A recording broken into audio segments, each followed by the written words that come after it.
Good morning. I call to order the regular planning board meeting for September 26, 2023. Welcome to those who have joined us in person as well as those who are watching online. This board thanks you for your interest and participation in planning board matters. If you will now, please stand and join me in the Pledge of Allegiance. I pledge allegiance to the flag of the United States of America and to the republic for which it stands, one nation, under God, indivisible, with liberty and justice for all. Thank you. Madam Clerk, we do have a quorum. I need to advise the board that Tim Pittman notified me he would be absent today due to a work commitment in Charlotte, and given that our rules of procedure do not give us any guidance on what is to be excused or unexcused, it is left up to this board to decide. So at this time, I'll entertain a motion to either excuse or not excuse Mr. Pittman from this meeting.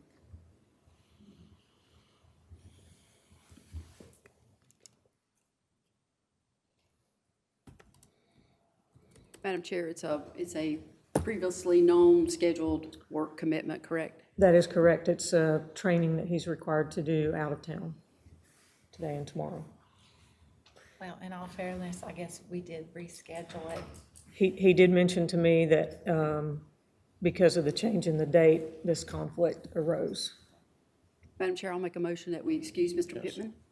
Do I have a second? Okay, have a motion and a second. All in favor? Okay, it's unanimous. Next on the agenda is adjustment and approval of the agenda.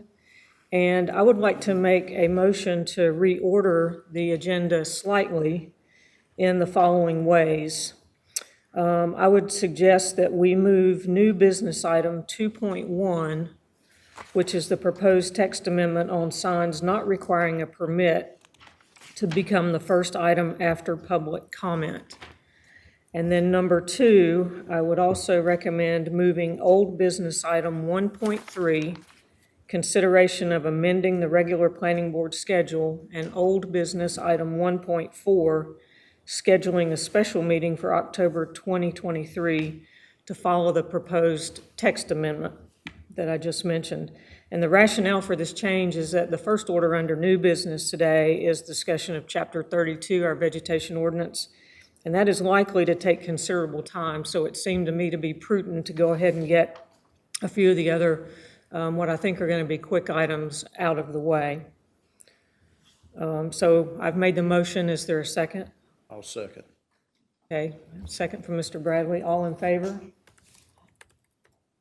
Okay, thank you very much. Madam Clerk, do you have that order? Yes, ma'am, thank you. Okay. And Madam Chair, I'd like to, in light of all the things on the agenda today, I'd like to make a motion that we postpone or remove from the agenda today the review and discussion of amendments to the table of uses.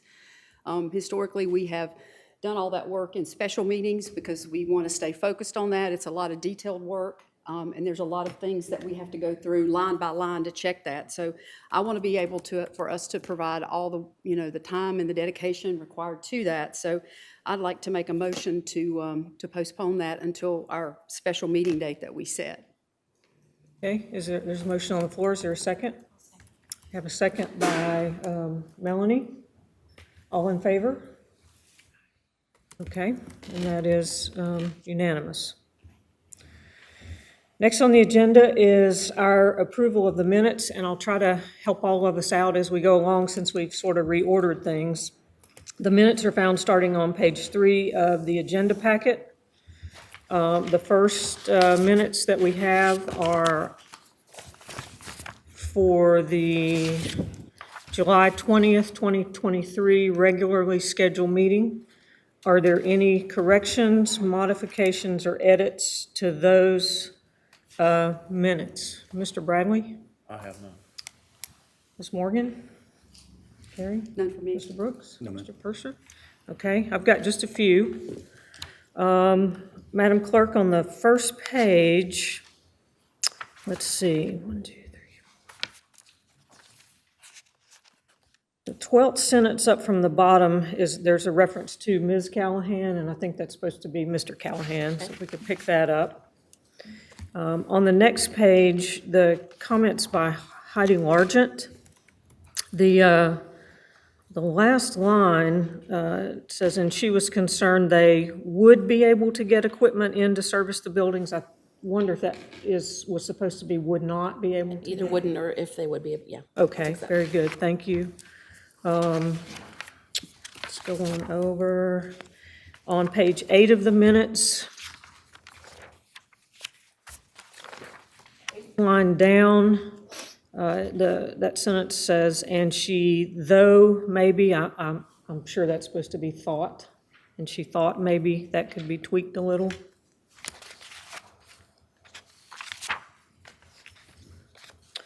On page 10, which is 7 of 10 of the minutes, the third sentence from the bottom of the first paragraph, I couldn't quite figure out what that was. It reads, she said she was against this, though was because when the through lots were put in place.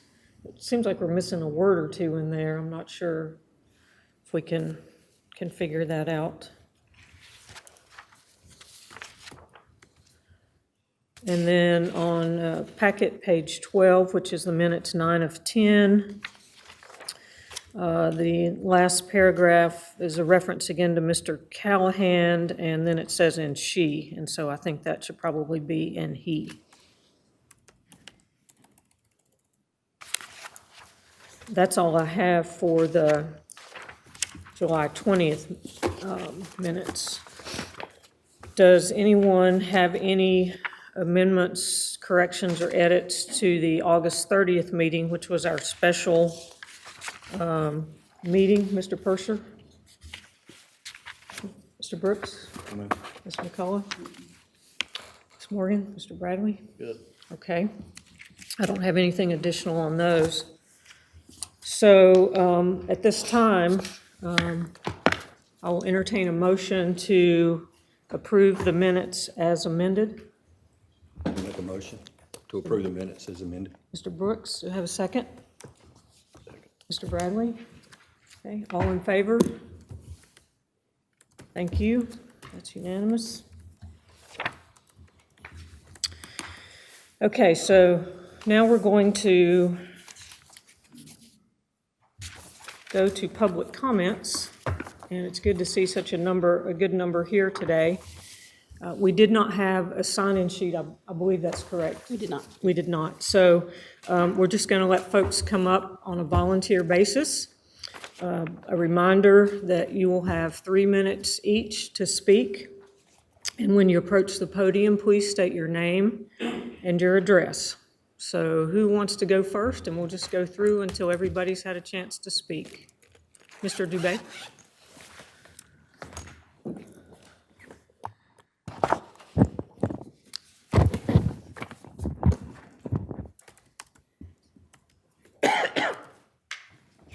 Yes.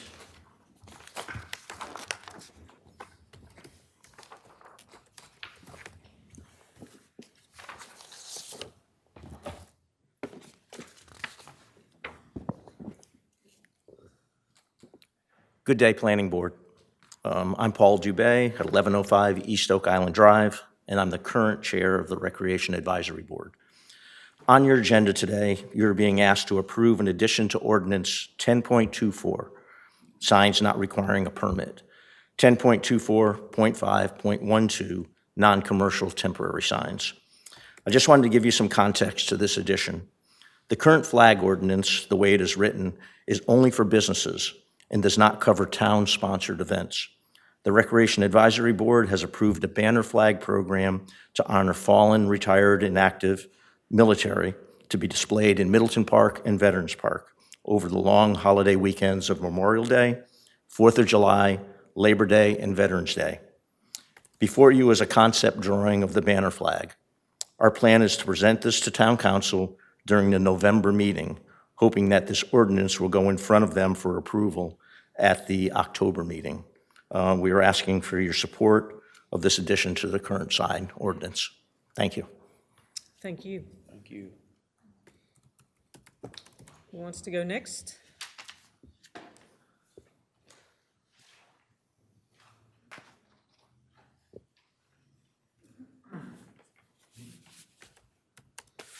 Phil Dudley. I live at 218 Sellers Street. Thank you all for your service to the island. I know that we're all have the best interest in the island. The thing that I'm here to speak about the vegetation ordinance. I went through the suggestions and all the strike-throughs that were on it. And, there's some good, I'd like to see it passed. I'd like to speak on 3 areas that I think it could be greatly improved. After all, it is the trees that make us different here on the Brunswick County Islands. That's why so many of us are here. So to get in the meat of it here, if you could look at 3275C, it says an on-site inspection. It was a shall be required prior to clearing a lot. And the proposed change is to go to May. I hope it's not an undue burden on our town employees, but the town forester or his designee, if they go there, they can do so much good. I would venture to tell you that a lot of builders don't know that they can get variances. I believe it's a 20% variance to move a house into the setback, side or front or back, to save a tree. I guarantee you that the out-of-town builder that took a beautiful specimen, live oak specimen out of 41st Street, had no idea because it was not in the building footprint. That tree, and that's just one. It happens every day.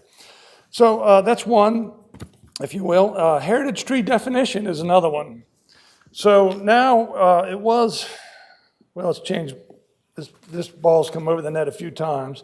And the way it reads now is we're making a species differentiation. And so we're going to 22-inch hardwood and 32-inch DBH for softwood. Okay, I understand that. I would do just one more thing because not all hardwoods are the same. The live oak is a real prize. It's like the whole maritime forest is there to get that hardwood, that live oak up and into the canopy. And if we could just add on the live oak, make it 15-inch on that one tree, I think it would be a huge improvement to the heritage tree definition. Love to see a heritage tree program approved here. And just one last thing, and this is just going to be a point of friction, and it's the builders should embrace this, and this is this idea that we need 20-foot spacing when we're planting back.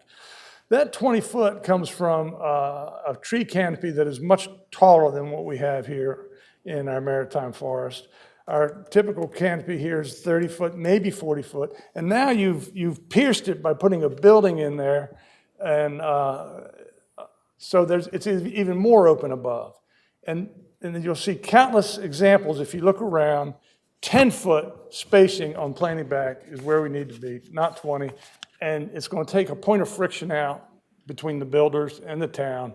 And that's a win. So that's it. Thank you. Thank you, Mr. Dudley.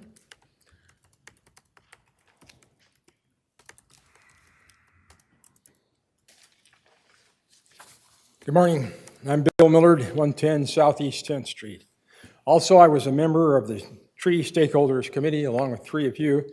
And I think it's good to remind ourselves that this committee was formed in response to Randy Moffat's recommendation, not the planning board's, and that the building community and development community was well represented on this committee, which was good because they are a very important part of our community.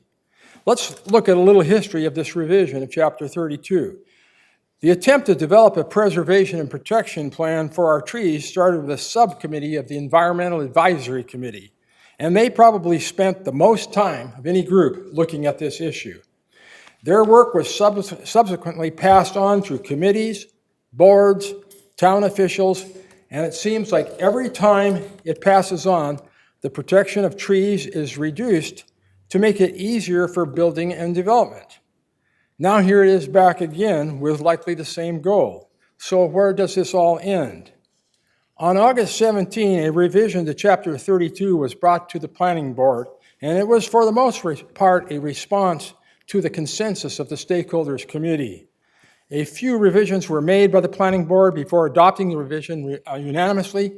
Of those revisions, only 2 were what I would consider substantial or substantive changes. The first revision was defining a heritage tree at a threshold of 15 dBH rather than 30 inches.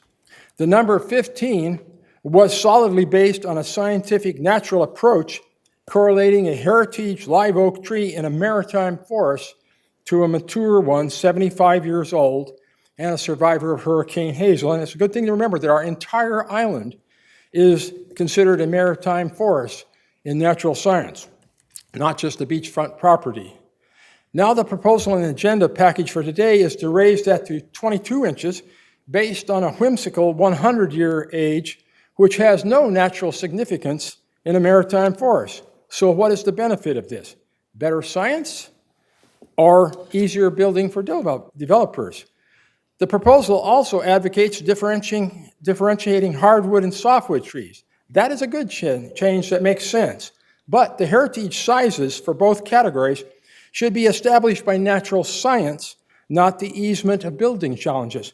Building challenges should be addressed in how the permitting process is set up in Chapter 32. The second revision reduced the square footage calculation from 1 inch per 300 square feet to 1 inch dBH per 250 square feet. The proposal today is to go back to that 300 number. Fair enough. But again, what natural significance does 300 have, or is this a better number for development? Today's proposal goes on to recommend reducing protection of specimen trees by removing them from the permitting process. What is the natural scientific reasoning for this? Or again, is this a better approach for developers? I could go on, Madam Chair. If you're going to revisit this, I believe you would do well to go through this entire proposal line by line, where there are strike-throughs, and ask the question, is there natural science behind this, or is it developmental pressure? We need a Chapter 32 that truly has the trees and vegetation as its number one priority. Thank you. Thank you.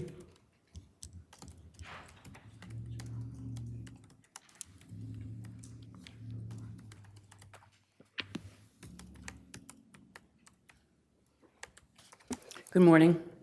My name is Ann Shading, and I live at 2502 West Yacht Drive. I'm here to voice my serious concern about why we are back discussing trees again. I don't have all the history because I wasn't as involved from the beginning, but this is very soon after our planning board voted to send the revised and improved tree council ordinance to council. Our planning board and our environmental advisory committee worked for months on this. They, and I understand a developer, realized that in order to do it right, they needed broader and more diverse involvement and representation on this project. They formed this tree stakeholders group with representation from developers, the planning board, the environmental advisory committee, Treepiece, and our town forester. And I assume some citizens, regular citizens as well, without those titles. The public knew this and had the opportunity for input. Many gave input. This stakeholder group made a recommendation to the planning board to improve protections for our trees, and last month, the planning board voted to send the revised tree ordinance to town council. Now, 20 minutes later, one of our new planning board members wanted to erase the hard work and recommendations of so many. And now our town forester is here trying to remove all of the tree protections that the stakeholders and planning board are trying to put in place. Mr. Patterson, where were you while you were representing our town on the tree stakeholder group as our town forester? And why are you now trying to bring us back closer to ground zero with our tree protections? These are some photos from just a short walk I was able to do last night before it got dark because I was out of town. But these are photos of some of the areas that are examples of what's happening, including this nearly 1 acre lot. If you will. That was clear cut. Okay, we can't Unfortunately, hear, Ms. Shading, we can't hear you from there. It has to be at the microphone, thank you. Okay, I'll go back. Okay. I'd like for everybody to get a chance to see all these pictures. I'll pause at the end, and hopefully you guys can pass those around. I don't have a good printer at home, I did what I could. But these are examples from the tree side of the island. I mean, this is the tree side of the island, and you'll see that there are clear-cut pieces of land all over. I only had time for a few photos. These lots were once loaded with trees. Nearly one of them has a nearly 1 acre lot which was cleared of all trees. The view is beautiful now, but the trees are gone, so it's not as pretty as some of us would like. These illustrate why we need protection for our trees. Madam, if I could have another minute as I'm allowing these folks to look through this, I won't take more than another minute. If you all would, as you look at your pictures, please go ahead and pass them one way or the other so folks can see these. I apologize. Next time, maybe I'll get a print.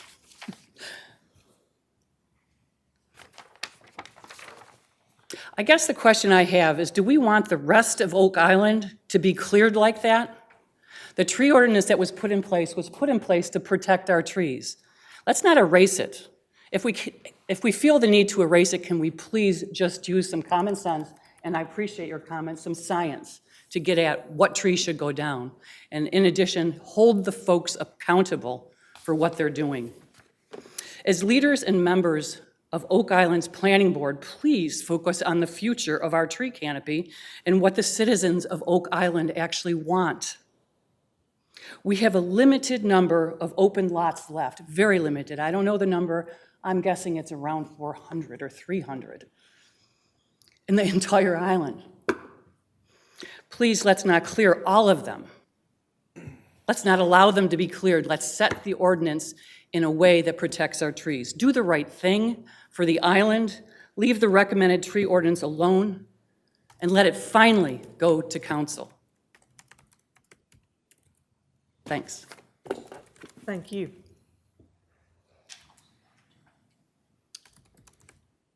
Anyone else wish to speak today? Okay, seeing no one, we will close the public comment period. Before we start into the business item portion of our agenda, I want to make a few comments about how we'll conduct business today, because we do have new folks who may not be accustomed to how we typically run the planning board. So after each item is presented, then each board member will have an opportunity to ask questions of the presenter. We will start at one end and go to the other, and the next time I'll try to flip, and so that everybody gets a chance to be first. When all members have had a chance to speak and ask their questions, if there are additional questions, I would ask that you ask the chair to be recognized to speak. That'll help us keep some order to how we're proceeding. When all questions are concluded, if the item requires a motion, I will entertain a motion to either support or deny the proposed amendment. If a second to the motion is received, then at that point, we will open the floor for discussion. And again, we'll start and move orderly from one end to the other and let each board member talk about that item. And then at that point, when discussion is finished, we will vote on the particular item. The last thing that I want to say as we go into this meeting is that just a reminder that all of us, we are all appointed to serve the town of Oak Island, and we are each representatives of the town.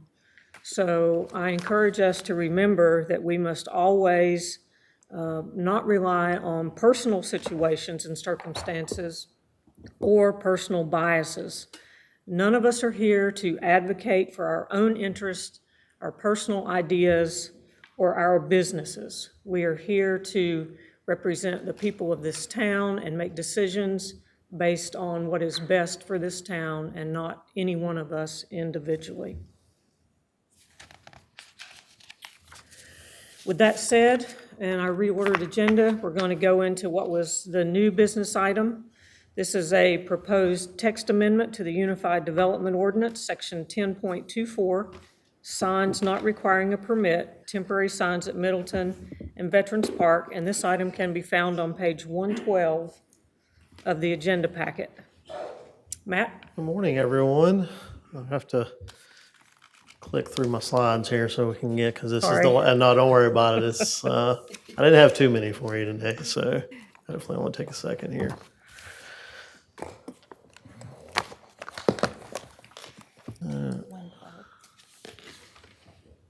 All right, Mike, you gave me a new clicker and now it's not working.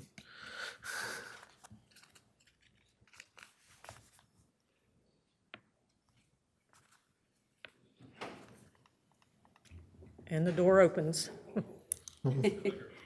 Clicking away.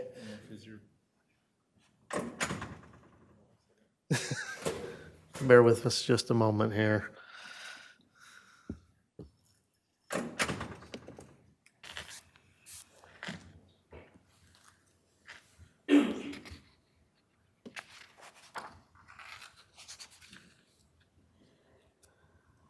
Turns out we were the guinea pig for the new clicker, so we'll see.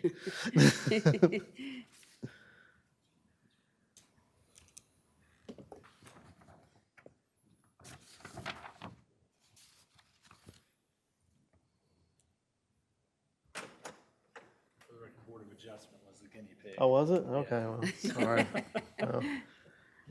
There we go, look at there. All right. Okay, yes, this is item 2.1. This is a new business item for proposed text amendment to the Unified Development Ordinance for, under the section of signs not requiring a permit.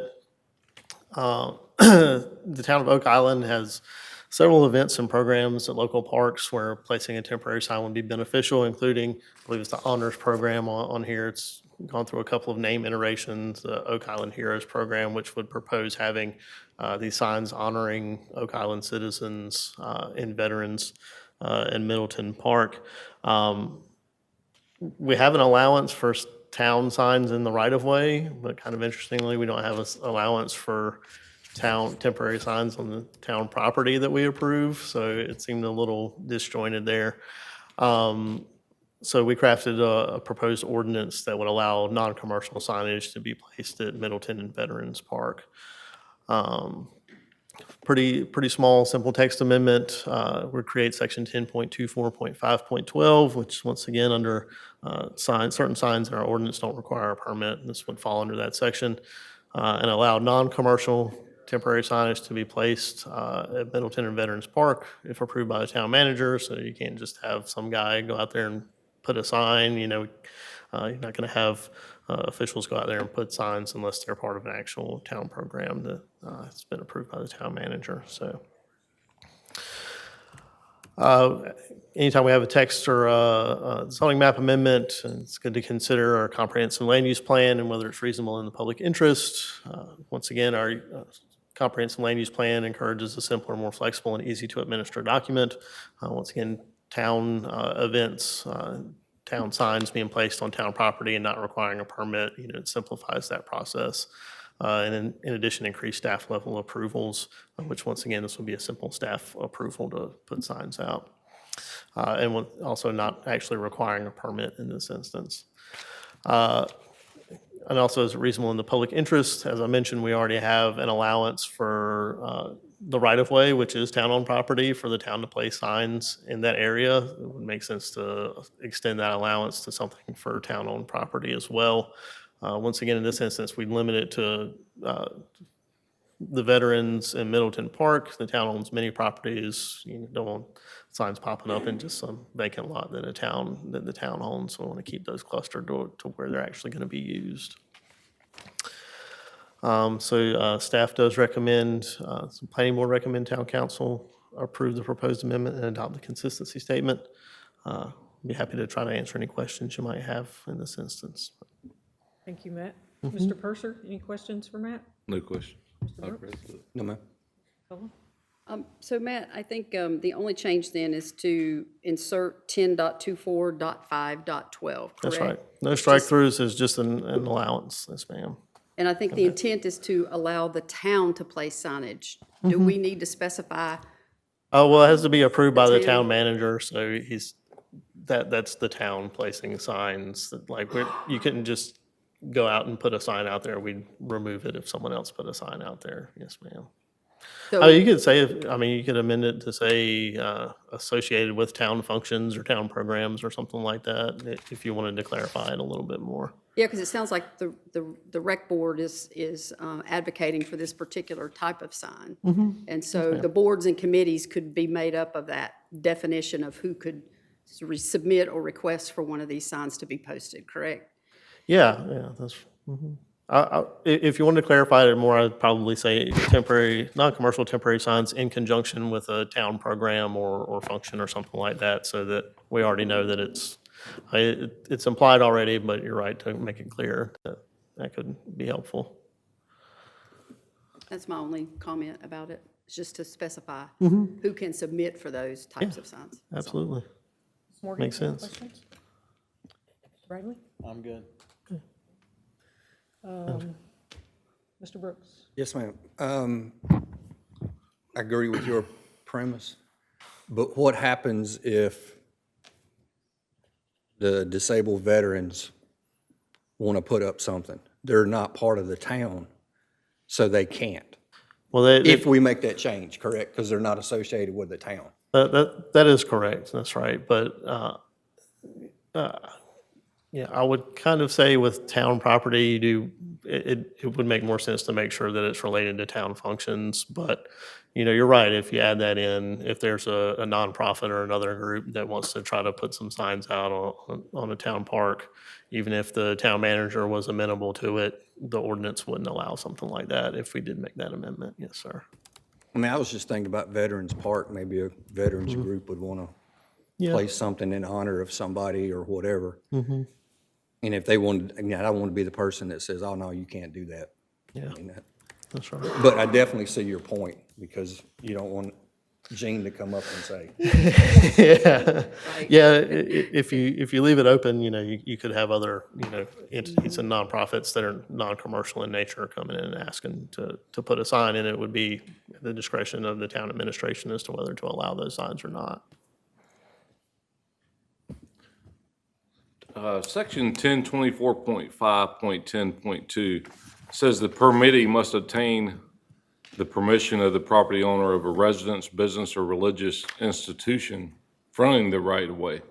Is this, That's for a different category of signs, sir. That's not for this. I believe you're looking at, I'm past bear this with amendment. me. Yeah, hang on, let me scroll down to it here. Yeah, that's under 10.24.5.10. This would create 10.24.5.12, so this is a whole different subsection than what you're looking to. That's a formatting error. When Word pulled it out, it didn't Okay. indent it in, yeah. Any other questions? Thank you, Matt. Thank you. So at this point, we've heard Matt's presentation. We also heard from Mr. Dubay of the Parks, the Recreation Advisory Board. So at this point, I would entertain a motion, and I know there was a suggestion for an amendment, so if someone makes the motion and wants to make an amendment, please state that as well.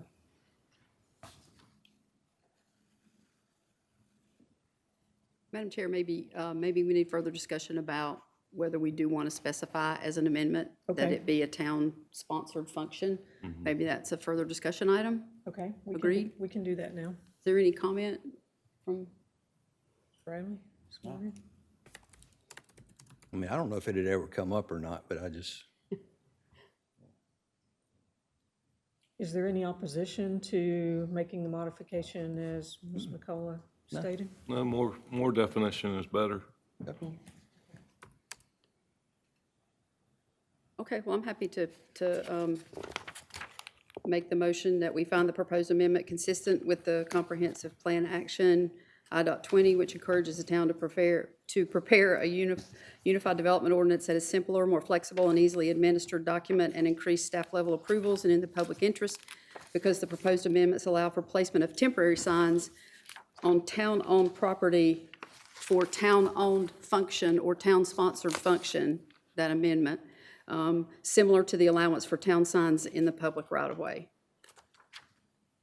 Okay, I second that. is there a second?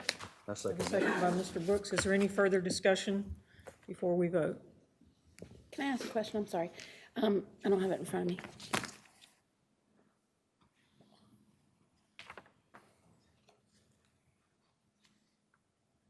I didn't hear in the motion to approve the amendment as further amended. Sorry, I said for placement of temporary signs on town-owned property under town-sponsored events or functions. Yes, and I heard that part, but not that you were approving the amendment. I didn't hear the word approve. Just that you found that it was consistent with. Oh, okay. Okay. Yeah, so I'm making a motion to accept the amendment as amended. Thank you. I second that. What she said. Thank you, Lisa. All right, now, any further discussion before the vote? Okay, all in favor of the proposed amendment to this ordinance as stated by Ms. McCullough, please signify by raising your hand. Okay, that is unanimous. Thank you. The next item, which we hope to move through quickly, you'll find it on page 105 of your agenda packet, is consideration of amending the regular planning board meeting schedule for meetings to begin at 9 a.m. So we will still meet on the third Thursday. This just changes the start time from 10:30 to 9, and that was at the general request of board members. Are there any questions or comments? Yes, sir. I always got one. The thing I get asked and the thing I read is why they're not at night, so more people can attend. Is there, I mean, does it have to be during the daytime? I mean, I don't know. I'm new. I know it's always been during the daytime. I'll defer to Madam Chair and to Matt, if you'd like to address that. I don't, the board could schedule it whenever you want to schedule it, but the daytime is when we usually do have staff availability to actually attend the meetings. Usually the only time we have extra evening meetings is for a council meeting when we already have staff anticipated and scheduled to attend those meetings. So I'd have to look into some allowance to make the staff time available after hours, should we have the planning board meeting after hours as well. We'd have to run that up through administration and see what kind of staff availability we'd have for something like that. Okay.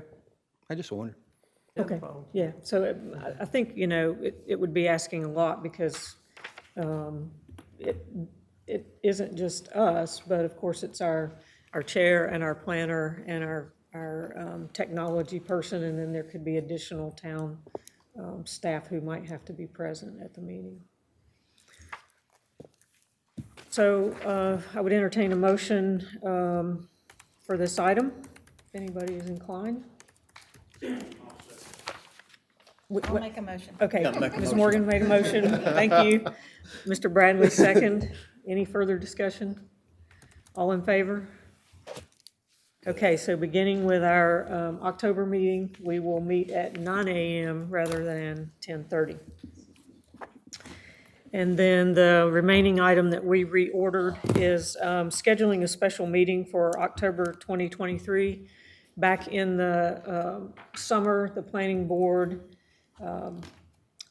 made a motion and it was approved to have one additional meeting a month that was used, dedicated to working on the table of uses and UDO items that has been mandated by the town council. And because of scheduling and vacations and such, we weren't able to get one on the calendar for September, but we do want to get one on the calendar for October. And this item is on page 106 of your packet. And I would turn this over to Madam Clerk and ask her for some advice on dates that will work for town staff. I'm pulling up my calendar now.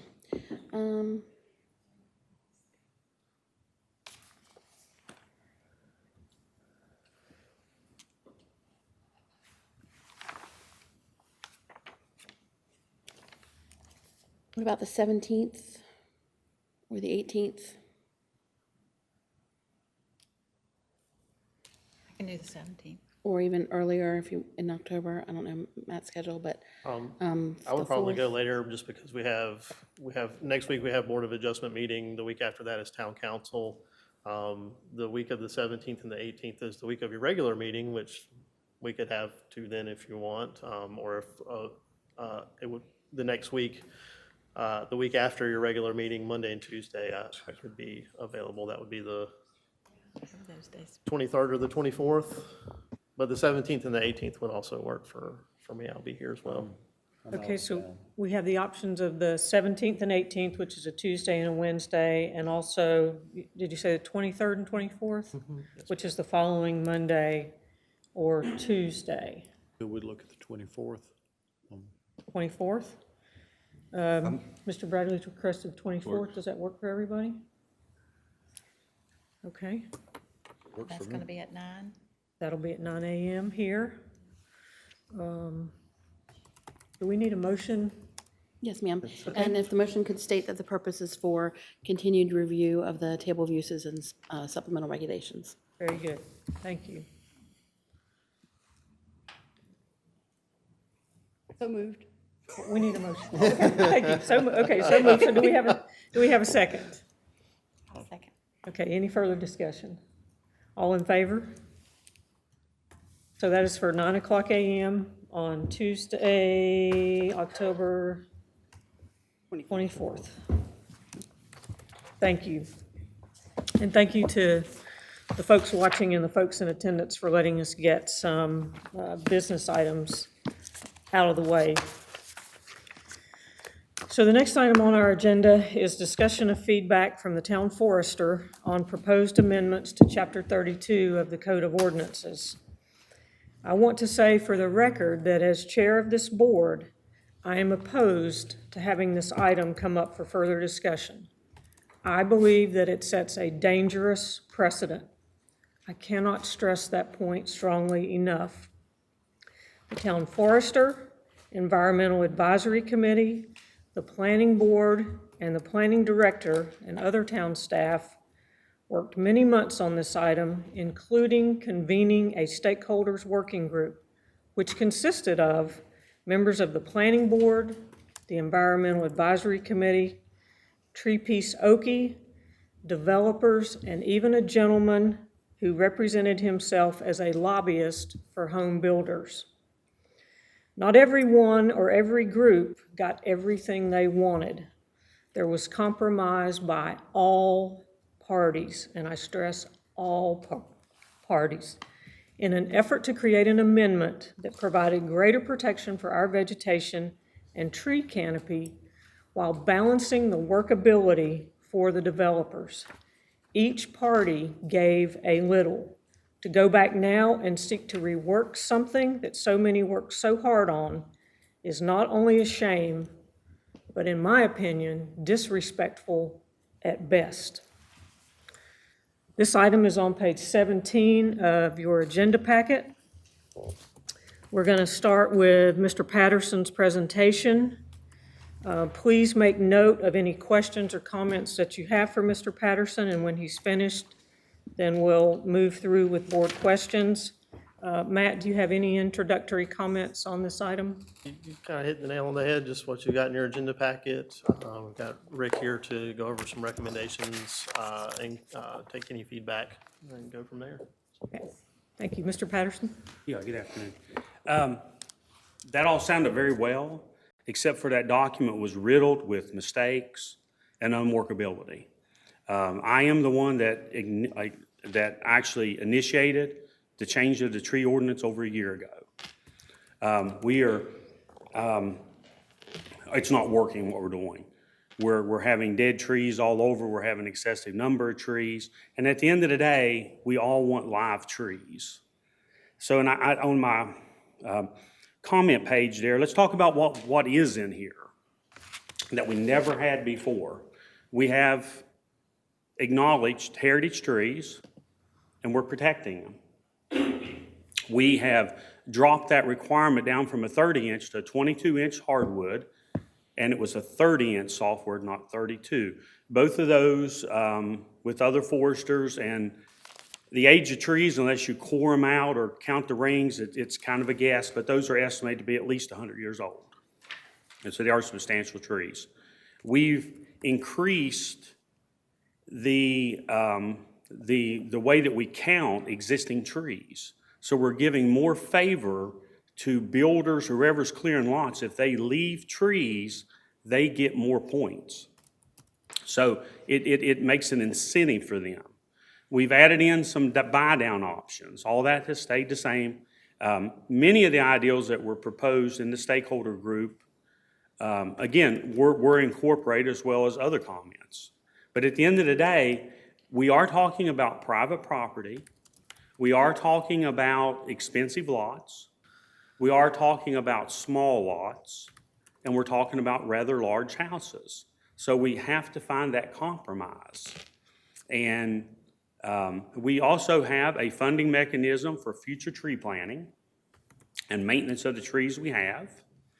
We would have, we've consolidated a very broad and cumbersome planning guide into a one-page document of native to North Carolina trees and grasses and shrubs for the first 2 rows along the ocean.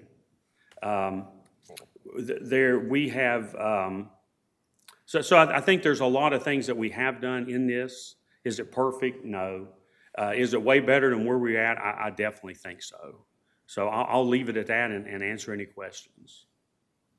Okay, Mr. Bradley, let's start with you, and I will suggest that if you have questions specific to the strike-through document, if you'll reference that so we know what you're looking at. If it's just a general question or comment. This is going to be general. Okay. Rick, we come forth with, some strike-throughs and variations from what we voted on the past meeting. Can you give us a reference as to why we're doing this and why this plan is more congruent to what the stakeholders committee meeting met versus what we voted on? Sure. So I want to clear one thing. It was a stakeholder meeting that requested. So we did take recommendations, but that committee was never set up to be the sole party of making the recommendations for the town. So we did incorporate. But yeah, there were just mistakes riddled throughout here, and one being to preserve trees and their root system. We had such it's been reconsolidated down. At the end of the day, I'm just going to read, we want to guard against, develop against all the following injuries caused by any development to these existing trees. So the way we had it before, with some of these tolerances in there and protecting the root zones, you couldn't even enter the lot. You couldn't enter the lot. At my house is a great example. I have 2 historical live oaks each side of my driveway. If we'd have went with 50 or 60 foot around it, I couldn't even enter my lot to rebuild my house. So it was things of that nature. It was things, so that's what we did. We just went back through and I just made sure that the things actually made sense. Some of the wording had been skewed to the point where it was a total different meaning. And this tree ordinance each part has to work together. And when we get in there and we start messing with one part or the other, there's a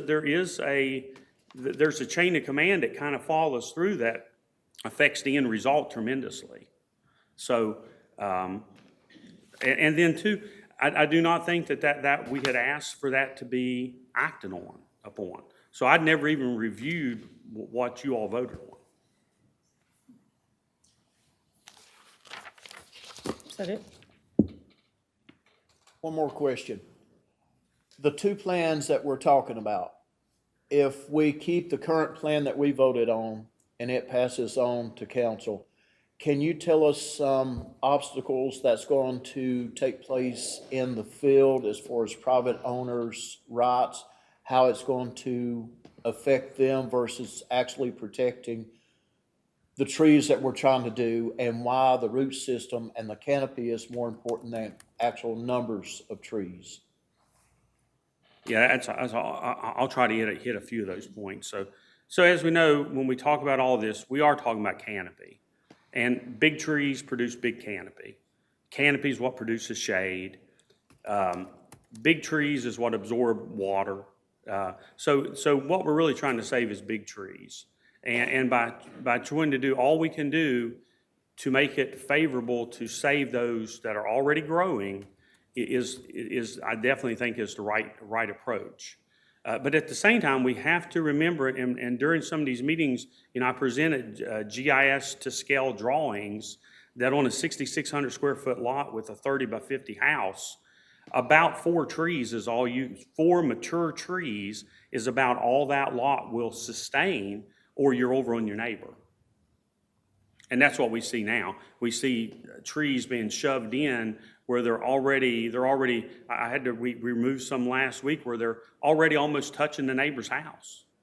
And they're a brand new planting. So I think it's just, we want to protect our trees.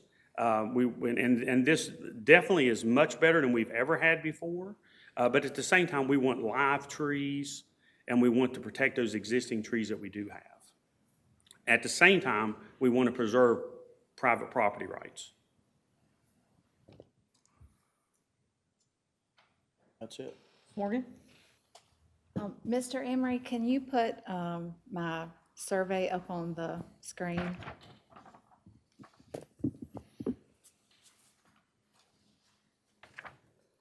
And if anybody has a hard time seeing it, there's not a copy for everybody, but there are a few copies over there on the table to look at.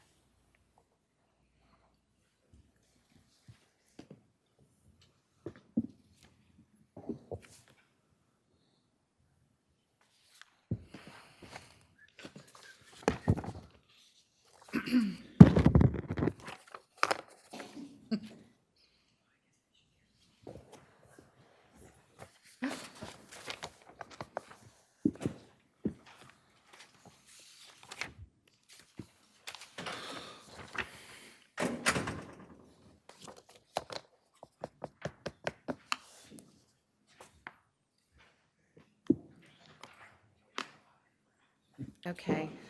Let's wait on Matt to step back in. Please, go ahead. So this is a survey from a property that I own that I'm currently building a house on. And it's right nearby. It's the house being built behind Dollar General. So the lot is 60 by 108, which is 6,600 square feet. And thankfully, nature provided us with 3 big, beautiful oak trees in the perfect spot so that we were able to keep them, okay? Together, they have 58-inch DBH, which, grossly exceeds the required amount. Just the one biggest tree with 28-inch DBH, the critical root protection zone for that at 1 foot per 1 inch DBH measured from the trunk would be 59 feet wide. So if we're saying that the root zone can't be touched, then that pretty much means the lot can't be built on, because that circle equals 2,791 square feet, which is 42% of the total square feet of the lot. So luckily, the trees are located towards the back all the way to one side, and all 3 of them are close together, so their root zones overlap. So the critical root zone actually spreads onto 2 other properties. So if we recognize that that amount of space can't be touched, then that would affect not only my property, but what can be done on neighboring properties. And so if that were the case, I would have had to take those trees out in order to develop my property. And of course, that's not what I want to do, and that's not the goal. Okay, let me interrupt you. These are questions specific to Mr. Patterson, so is there a question coming, or are you just stating your point? I don't have a question. Okay, because we're gonna spend some time later going through everybody's points. Okay. Ms. McCullough, you have a question for Mr. Patterson? Yeah, actually, Rick, sorry, I have a lot of questions. So I'll start at the top of page 21, and I'm just going through, Rick, the red line revisions that you submitted. And I'll first of all make a comment that I did notice, and Rick, I think you acknowledged, that the revision for Chapter 32 that the Planning Board approved and voted on in August is not the version of the Chapter 32 text that you've used to make your revisions. Would that be a correct statement? That's correct. Okay, okay, That wasn't available okay. for me. All right, so at the top of page 21, there's the definition of heritage trees. I think it's come up and it's well stated that our community has a large concern about that definition of a heritage tree. You have specified hardwood at 22, softwood at 30 inches. I'd like to kind of discuss, as I understood it from the stakeholders group, and I believe what this planning board voted on was that a 15-inch hardwood was a heritage tree, right? No, that's incorrect. So so you all had I'm sorry, go ahead, I'm sorry, go ahead. I'll let you. Yeah, in fact, on July 18th, you actually defined a mature tree for the committee as 60 to 75 feet canopy with a 15-inch DBH. Is that correct? Did I have that right from the Around notes? about a 76-year-old tree to give you some perspective. Okay, during but your meeting. that was Correct. at 15 inches, a mature live oak. Yes, it's Was what 70 we were talking about. That's correct. That was to be mature, it was at least that old to be mature even. Okay, all right, and I think what I took away from the stakeholders was that that's what we wanted to protect, was mature live oak hardwood trees. Okay, so I just want to highlight that point. And that may be what you took back, but that's not exactly what I took back.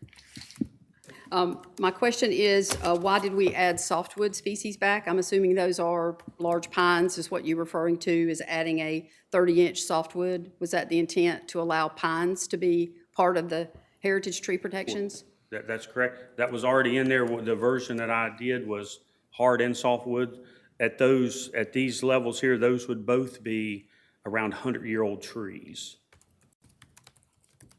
All right, So are we, I guess what I'm saying, so it seems to me we split hairs a lot here. Are we protecting heritage trees or only the species that we want to protect? Well, I think the planning board asked for two definitions. They asked for a heritage tree, Yep. which were trees that were specific to our town and the name Oak Island, and then we asked for specimen trees. Okay, so my recollection on the specimen trees, the way that you had written that was that anything over 8 inches would require a permit to be cut down. So we would have a tree ordinance, and then we would have, so on any property, if you wanted to go out and cut an 8-inch diameter tree, you had to get a permit to do that.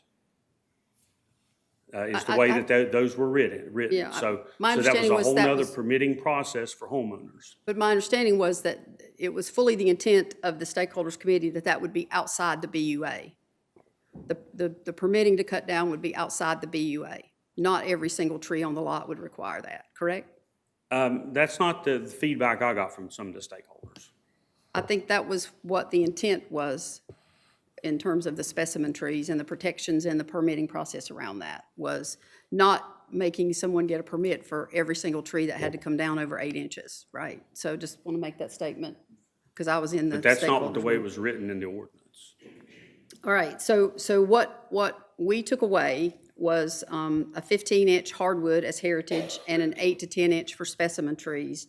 And I just wanted to clarify that that's very different than what you have written here in the revised ordinance. If we go down to specimen But I tree. want to make sure, I want to comment back. What you had Okay. written was 8 inch. It wasn't 15, it was down to 8 inch. For specimen, heritage For was specimen. 15. Right. Okay. All right, so then it looks like you've reduced the specimen tree down from 8 inches to 5 inches. Do you want to comment on that? Sure. So I think there's been a lot of confusion about specimen trees. In specimen trees, only will apply on what we are retaining on the lot. And to get, right now, to get one credit, you have to have a 5-inch specimen tree of any species. That's the current definition, is to get 1 point, it has to be at least a 5-inch tree. So that has all basically stayed the same. It's all about what they're retaining on the lot. To get your DBH credits, it would have to be at least a 5-inch DBH tree that would be it would not be a seedling that we're getting credits from. So that's the whole thing there. So specimen tree is only for retention on lots, and then we move into heritage trees, which gets the protection. Those two terms have been used interchangeably throughout these discussions, and that has been incorrect. But I think the intent was that we wanted to include specimen trees in protections as well. I think we all agree on that. But to reduce that to 5 inches seems to revert back to the prior ordinance where it's a credit scenario like you just referenced, when we're really getting away from that, right? No, with not the really. new That's what I'm ordinance. saying. There's been so much confusion. We've never got away from that. That's the way the old ordinance was. That's the way we're continuing, that at least a 5-inch tree to get credit for retention on that lot. So they're two separate things. We've been intertwining them into something that it's not. So it's only a way to identify what size trees you would get credit for retaining on that lot. Against the It total was, it DBH. was then, and it will continue to be into the future, because we have to set some standard of what size that tree to get credit. Otherwise, we'll be getting just saplings coming up, and we're going to get credit for that. So that's not really changed at all. But what has changed is we've added in the protection for larger heritage trees. And the sizes that I'm quoting there are approximately 100 years old, give or take 20, 25 years, depending on their location. Okay, we'll move on in the interest of time. I have a lot of questions, so. Okay, page 23, 32-40.1B. This is regarding citations. So I just wanted to clarify, Rick, is our intent, I thought our intent was that the citation was per day, per tree. Is that correct? Again, that's 32-40.1B, the next to the last sentence. Did we want to specify per day, per tree?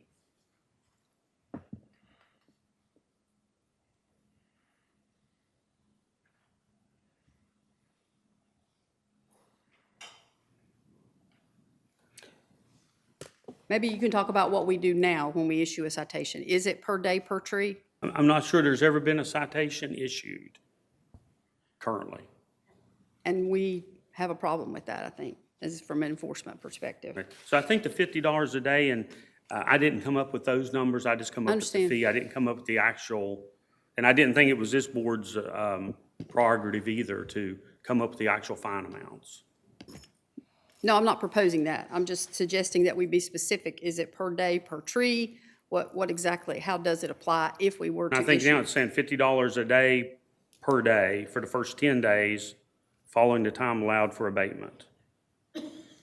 Right, Okay. so it's a fee per day for the first 10 days. I think that's why I'm reading that, Matt, And for the record, we've issued no citations, that I'm aware of. okay? Okay, on to page 25. Again, same questions regarding, heritage and sizes regarding hardwood and softwood. I submit that this committee, we need to come forward with some decisions on that, because it seems that there is some confusion about exactly what we want to define and whether softwood should be included. I don't have an opinion, And but I I think we have some disagree. large softwood trees, so. I think the confusion's been within the committee itself. That it's been clearly defined over and over, and someone keeps combining the two together that's making the confusion. They've You mean been stated hardwood? differently. The specimen has never been more than 5 inches. until the end when we talked about specimens then being 8 inches and then requiring permits to be cut down. So now we're talking about an additional layer of enforcement and permit requirements for the homeowners, for property owners. But yet, in the interest of protecting the canopy, which we all agree is of primary importance, and the reason we went through this whole exercise, right? Right, and not building on the lot would also protect the canopy. So I honestly, I have to state my position. We said 15 inches hardwoods is what we said in the committee, and 8 inches for specimen, and I'll go on the record as stating that that's what I understood, and that's where my mind is, and where we went with in the ordinance. And I'm gonna go on record as stating, that's not what I got out of the stakeholders meeting. And for the record, Mr. Patterson, were you in every single stakeholder meeting? No, I was not. I was tied up Thank on you. some other town business on at least 1 or 2. Understand.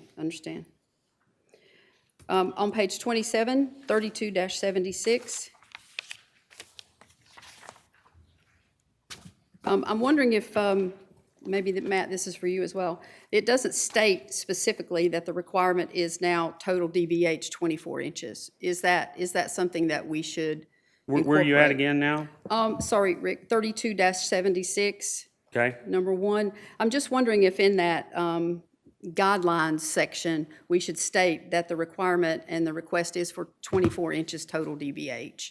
I think that's absolutely incorrect, because that's why we come up with 300 square feet. It depends on the 300 square feet gets divided by the total square footage of the lot to determine the number of DBH that's required. So a larger lot would require more DBH than a smaller lot. So at 6,600 square feet, I think that works out to be 4.4 trees, okay, at a 5-inch DBH.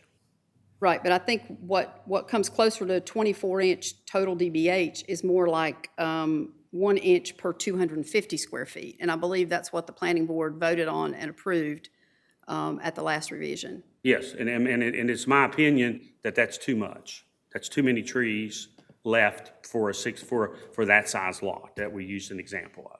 And again, we're back to the GIS, scaled GIS drawing that shows, you can only get so many trees on a 6,600 square foot lot with a 30 by 50 average size house on it. And many of these houses are beyond that.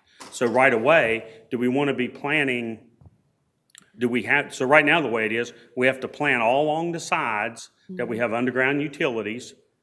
Stormwater can go under the driveway, but we still have water, we have electric, and then we have other houses. So that's the same situation we got into last week. They're planting trees that are already interfering with the neighbor's lot because we've only got a few feet between the houses. So basically, we've got the rear of the lot and the front of the lot to really plant the trees. And that's if we do some innovative things with stormwater and some other things to get there. So at the end of the day, do we really want to, I do think at the end of the day, it would be much easier to retain a few trees that's on the lot, and that would greatly reduce the burden of how many we had to replant new. So no, I'll stand with my recommendations here that we use the 300 square feet, divide that by the lot area to come up with the numbers that we're looking for. Okay, and then 3276-1A3, Rick, you've made a revision for preserved trees shall be any tree species with a minimum 5 dBH. Right. You want to comment on that? Sure, Maybe- so you may have that's already talked that's the exact definition of a specimen tree. So that's a tree that we go out to the lot and we're looking at, and if it's got a 5 dBH, any species, if it's a 5 dBH, we're going to allow you to count credit for that. If it's smaller than 5, no credit. And that's typically the way it is now, except we're going to look at the dBH of what you're saving rather than just giving you a 1 point. So that is the definition of the heritage tree, of the specimen tree, and it has continued that way throughout the discussions here. So again, I think that goes back to, does that specific language address what we were trying to get to, which was protecting hardwoods, live oaks? Because in this case, any species, if it's a large pine, you could take out live oaks if you keep the large pine tree. And is that what we want? Is kind of where I would be going with that. Well, but Further just a minute ago, we don't want to take anything out. And now we're splitting hairs. Do we want to, so on a lot, I guess what I'm saying, each lot would be unique to the species that's already there. So if I buy a lot and it's loaded with live oaks, I'll probably save more live oaks. If it's loaded with pine trees and I have some very large ancient type pine trees, maybe that's what I should be trying to save.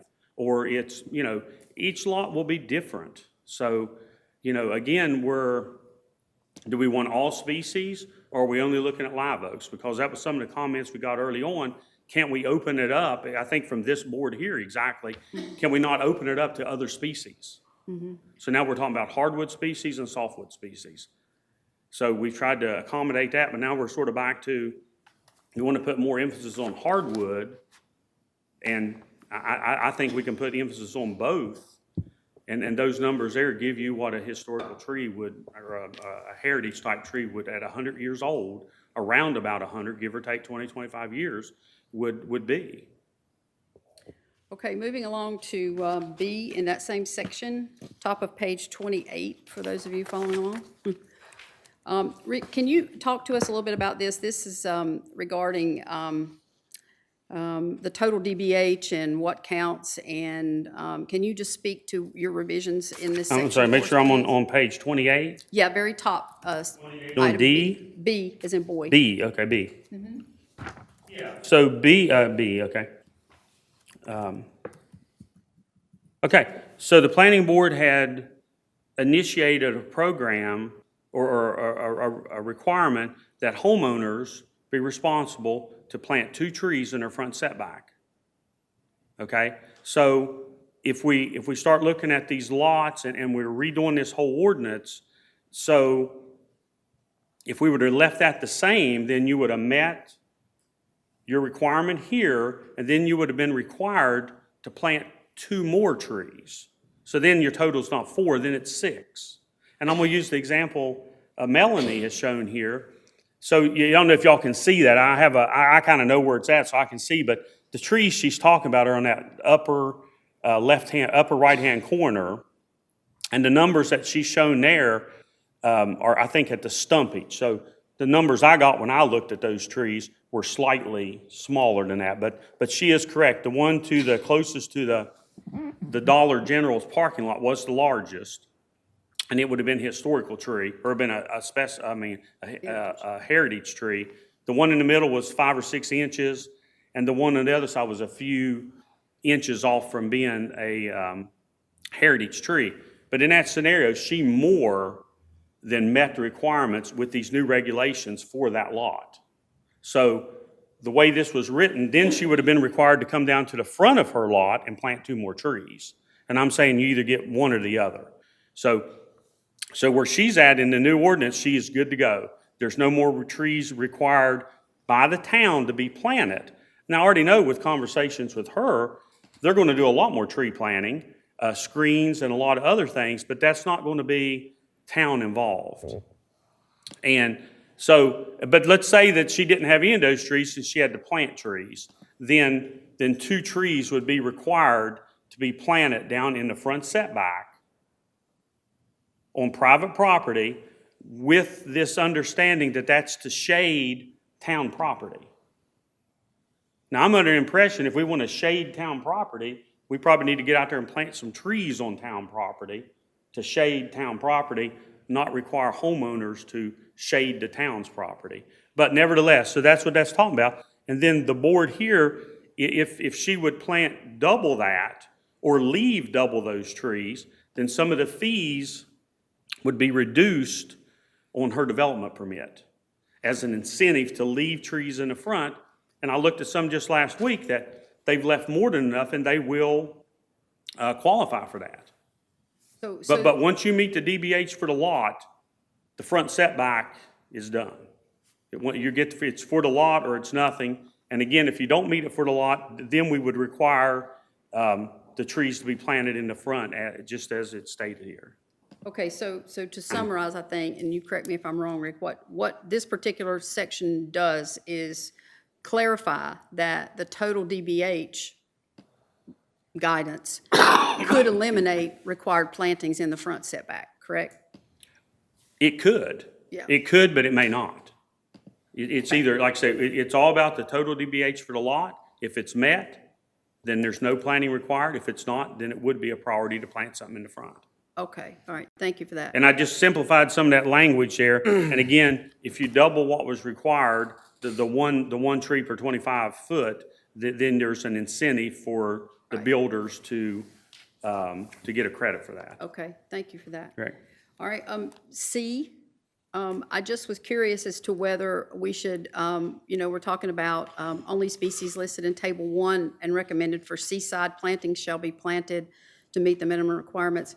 Just, should we clarify and have a statement or mention the maritime forest, the fact that seaside versus maritime forest? So- In your definition, does that need to be clarified? No, because we have a table A, it lists them as maritime forests, and there's a check mark for those species. And then it also lists species that for seaside planting, which are highly aerial salt resistant. So it's things like Yopon hollies and some more very resistant to salt. So that's already listed in Table 1, and again, that was an example that we did receive comment on, and we changed that around to easily see that. So it's a one-page document. So those first two rows, we added the second row in to the seaside planting instead of making it a maritime forest because of the location and the landscape.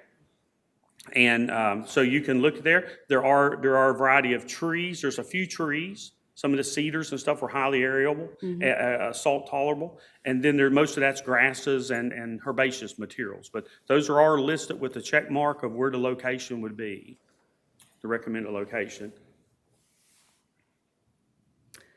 Okay, let's see, my notes. Somewhere in this section, there was a $250 per inch buy down. Yep, I think that's on That apparently was removed, D. right? Yeah, It's on D. Yeah, so that was another comment from the stakeholders group, that in some situations, for whatever the reason, would we allow a buy down? And what their recommendation was to allow up to 30% buy down.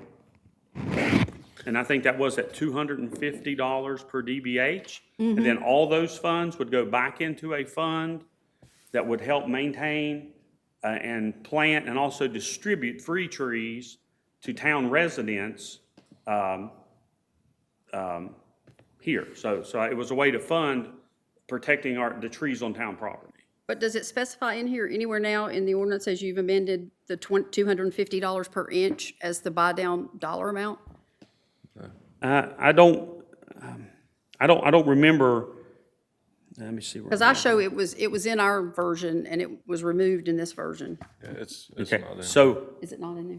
yeah, so I didn't have a copy of the newest version you all did, so I was told to go off of this one. So if that was in there, it needs to be placed back in this one. I was unaware of that. So it would be a consideration, do we want to put it back in there? Matt, do you And have an opinion? from an ordinance construction standpoint, you could also say that the amount would be specified in the town's fee schedule and then leave that, so you're not mired in amounts.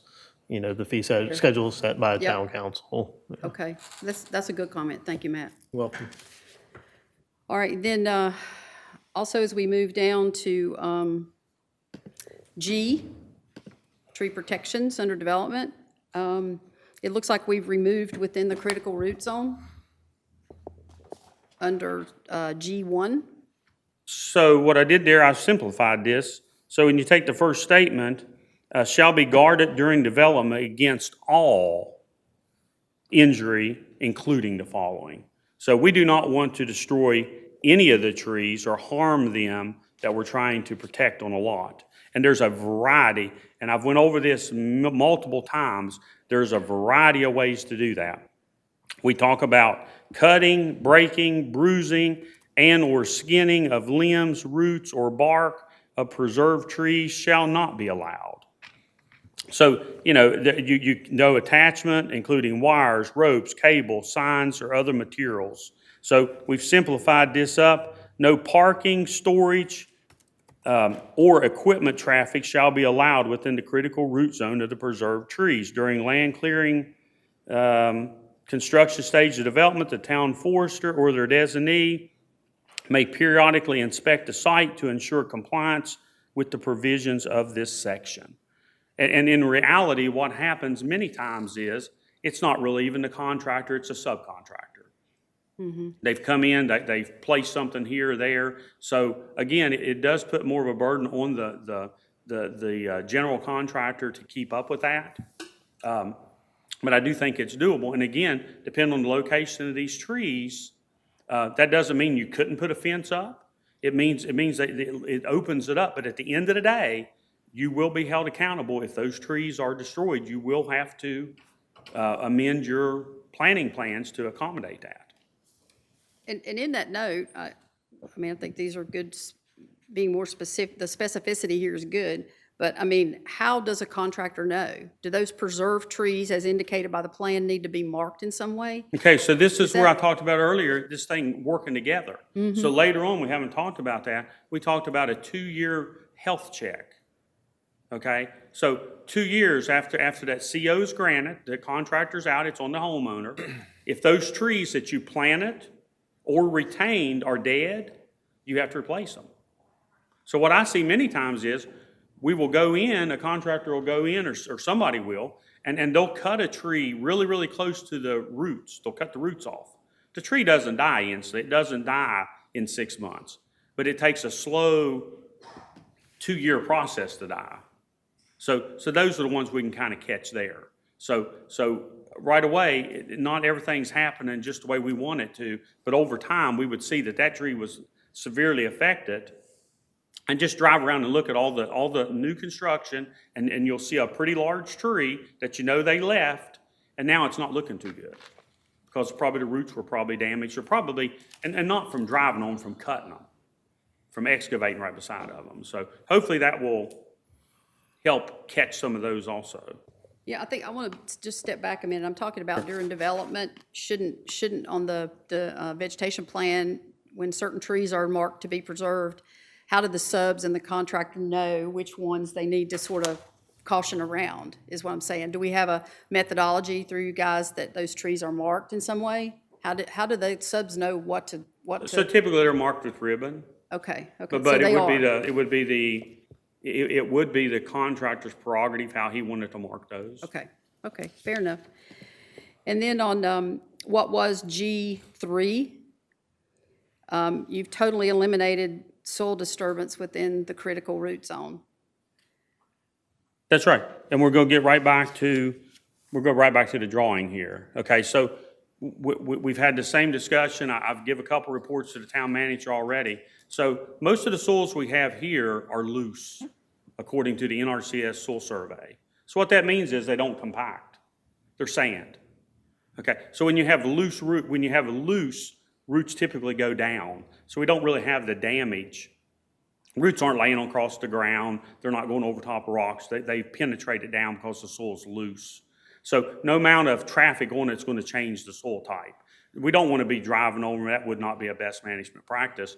But just like at Barbie Street, just like at that large tree that Melanie was showing that is a heritage tree, right to the right of that is a paved parking lot.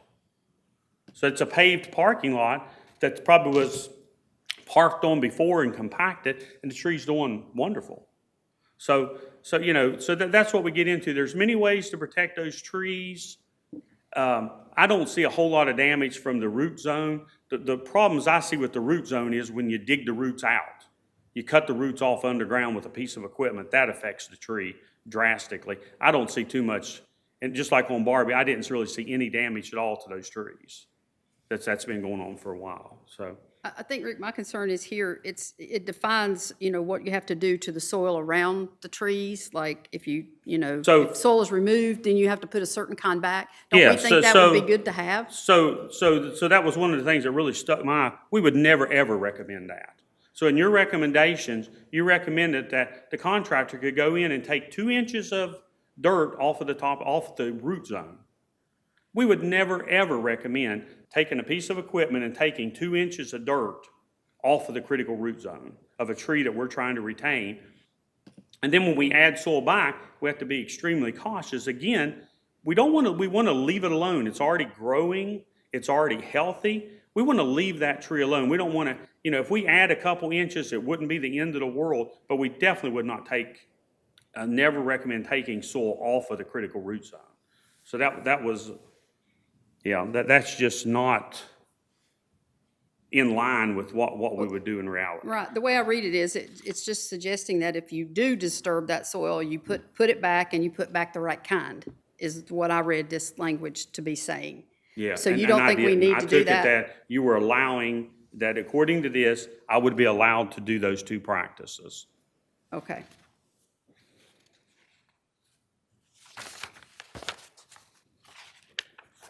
Okay, top of page 29. I think we heard comments from the public regarding replanting and the distance. Rick, this is number 4 at the top of page 29. Yeah. I wanted us to talk about, to the point of the public's comments too, does science really support a 20-foot replanting Sure it distance? does, sure it does. When you go to Lowe's and buy a plant, look at the plant tag, it'll give you a recommended spacing. Those spacings are there so that plant will have a healthy, it'll get the sun it needs, it'll be able to spread its wings, sort of say, and grow to maturity. So when we're taking trees that we know are at least 30, I've heard of several things here that I'm finding hard to find the science behind. I can show you, we got one just right across the street, that's a live oak that's got way more than a 30-foot canopy. So that's what that's all about. It's about proper plant spacing. Now, in nature, do we always get that? No, we don't. But in nature, instead of planting 6 or 7 trees per acre, Mother Nature's putting down 40 or 50,000 seeds per acre. So it's going to naturally weed itself out. The weeks are going to go, and we will see clumps of trees in nature. But in nature, we don't have a house right beside of them.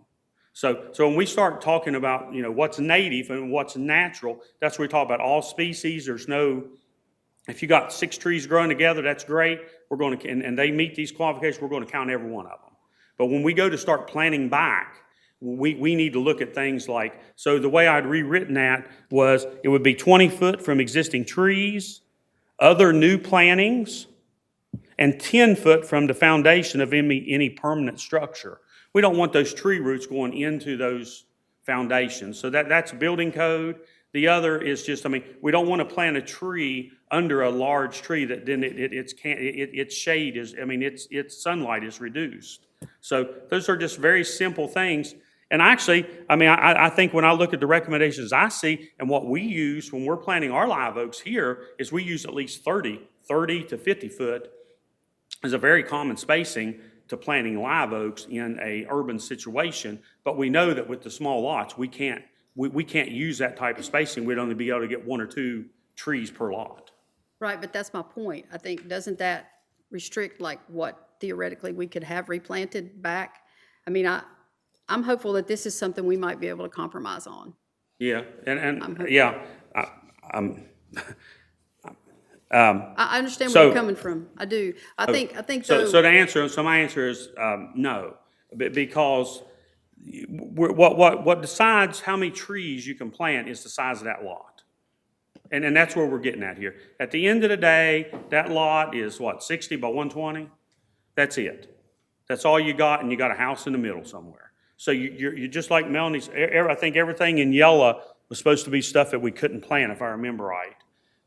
So there's not much left. So just like on hers, there's the house. Well, we're not even 8. We got 8 foot on each side. We couldn't even do the 10 foot. So we basically got in the back and in the front of that property on that example to plant. And I already see a swimming pool, a small swimming pool in the back that we could get a few little plants back there. But again, it all goes back to the size of these lots, and this is again where it talks about working everything together. I just can't make the lots any bigger, And that's what we're going to, I mean, drive down Pelican and see where they've planted live oaks 4 foot apart. What did that really do? Most of them are about dead now, it looks like, but I mean, you're not really doing anything. You know, even if they did grow, they're going to shade each other out and they're going to die anyhow. Well, it's been my understanding that live oaks like to be clumped together. They like being in groves. And I've heard that a lot, but I've never seen that in a scientific document anywhere. Well, I've heard that comment made several times. I can point you to 108 Northeast 57th, where I have 4 of them right now that are in Right, that same. and they naturally occurred that way. Yeah, They exactly. weren't planted that way, though. And that's the point I'm making. In nature, that does happen more so than by planting. And why would we, why does the farmer space the corn out? Why wouldn't we just plant it all together? I mean, everything we plant is the same, all agricultural practices, all of our forestry. I mean, why does West Vaco not just throw all the seeds out? Why do they space them? Why did they go back and thin them out? It's all about that sunlight and what that tree requires. Because they already know if they don't get the proper sunlight, they're going to be tall and spindly and they're going to be weak. Okay, all right. In the interest of moving on, top of page 30, question about town forester shall inspect the health of planted, may versus shall. Any comment about the fact that you're committing to do that 2-year inspection? I may have went by 25 times already on my other duties, and I don't really need to schedule an inspection. I've already seen it. So that is nothing more than efficiency in this position. So I may look at them, and if I've already seen it, I may not need to schedule an official appointment. Many times we're at these sites multiple times throughout the process, so there's, you know, a lot of times there's not a whole lot we haven't seen out there. Okay. Number 7, delayed plantings. Okay, so on delayed plantings, we've switched that, and again, that was from recommendations here, that the town forester at any time, I can stop the planting of trees due to weather conditions, insect disease, fire, these other types of incidents. Originally, we had like July and August because of survivability. It's all it's about. That's something that needs to be in there, but used sparingly. That does not affect the CO in any way. And it would probably be set just like in August when, you know, we're having day after day a heat index of 105, 106, extremely hard on planting trees. We would have held that off till it cooled down here, probably within the month. Again, would not hold up the CO at all on that. Okay, and Rick, as I recall from our discussions, Matt, you were there, so I think the intent would be that the vegetation plan would remain open. The CO could be issued, but the vegetation plan stays open until the required plantings are put in place, and town staff would monitor to make sure that happened. Was that our correct understanding? Yeah, we would, so all the permits would be issued and the CO would be done. At that check date, we would go back and check and make sure the plantings are done, and if not, it would be an ordinance violation, just like any other. And our planning software does allow us to front load these inspections. So Okay. I can put that in 1 month, and then I can turn around and put in 2 years, I need to check it for whatever. Okay, okay. So you have methodology to monitor and make sure that Yes. compliance is in place? Yes. Okay. On 3278, just for the benefit of the board, the public, and folks watching at home, there are flexible setbacks with respect to protecting and planting trees. Rick, do you want to sort of comment about that, kind of how that works from a practical perspective? Yeah, so I heard a comment earlier that I thought was wrong. I think every contractor that I've worked with here, any general contract, they are aware of setbacks. Because it's just another one of these things that everything doesn't work out exactly the way we've got it planned out. So I think they're all aware of that. That is a request by the landowner if they'd want to do something. Now, if we see something, the one that I was involved in, I've been a couple, we moved a building a little bit closer or something, planning did, to save a tree. And then we had a very, very nice, a very, very large heritage tree that that we were able to, we let them know there was an option to move their driveway over into the setback area, but they chose not to do that. With our current ordinance, they cut that tree down, and there was not a thing we could do. But that was one of the nicest live oaks I've seen personally on the island here. So it just allows a way to have flexibility for trees and also for other things that would arise. And you're finding that that is working with the builder and development community, that they are able to effectively utilize those flexible setbacks? I've not seen it utilized that much. Why do you think that is?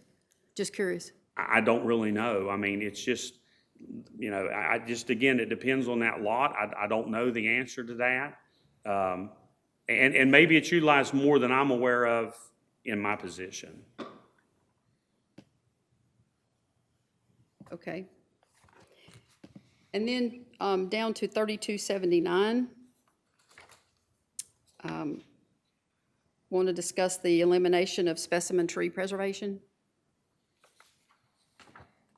Yeah, so this is the part that, you know, I'm gonna read the last part.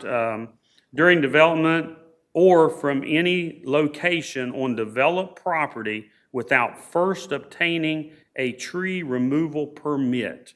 And then that was originally set to cut, if you cut any tree that was, I think it was 8 inch DBH, you're required to get a permit. So that was struck from that you would not be required to get a permit. The only permit that this would require is for the cutting of a heritage tree. That would be 22 inches for hardwoods and 30 inches for softwoods. Okay, I think we heard from the public that that's an area of concern, that there would be no specimen tree protections. So I'll just leave that for the board. Yeah, and We I can think have I further heard discussion. from the stakeholders that there needed to be some flexibility there. That's what I took home from that. So, now there are, and I think in my write-up to you guys, I talk about what's the reasons you can cut a heritage tree. Why could you cut a heritage tree? Hazard to the public, hazard to property, would require a permit. All these would require a permit. Disease, fire, insects, or it's in the building envelope. If that heritage tree is in the middle of where Melanie wanted to build her house, she would require to get a permit, but she could cut that tree down so she could build her house. And that is and always has been the case, just for clarification. That has not been the case. There's been no regulation on heritage, on any larger size trees. That's what I'm saying. Anything within the BUA has been allowed to be taken down, period, correct? Period. Right. Period. Okay. Again, in section C at the top of page 31, specimen tree is struck from the permitting process. I think, again, that's a major concern for our community and the people who care about our tree canopy. And all through this section, specimen trees have been struck. Again, I think that's something that the board needs to discuss to determine where we want to go with that. Page 32, and you're off the hook from me, Rick. The Appendix A table, I was happy to see some really great changes and revisions and simplifications to this table, so nice job. I think the EAC was also involved in this with you, Rick.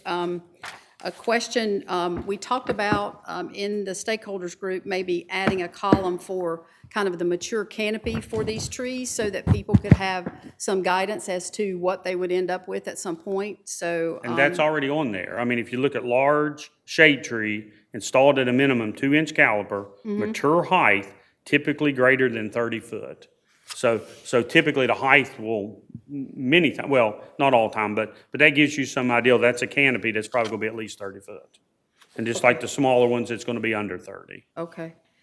And then there was also a lot of discussion, I think, in the stakeholders group about, you know, defining where geographically on the island, seaside, like what streets. That would be the first and second rows. So should that be specified here, that that's what seaside means, or no?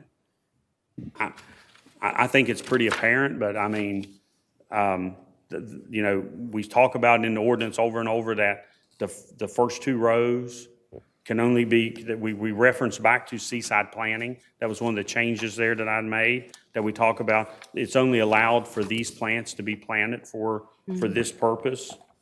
And we have 1, 2, 3, 4, 5, 6, 7, 8, 9, 10, 11, 12, 13, 14, 15, 16, 17 different plants that would be allowed in those first 2 rows. And all those would have a high aerial salt tolerance. Okay. But we don't provide a mature canopy estimation on these. Well, and that's something, if we're ever able to allow it to move forward here, we're already planning on having some handouts and redoing some of our documentation that we have that we'll hand out to people that can give a photo of the plant and that we would hand out and have the builders hand out so they can hand out to their clients.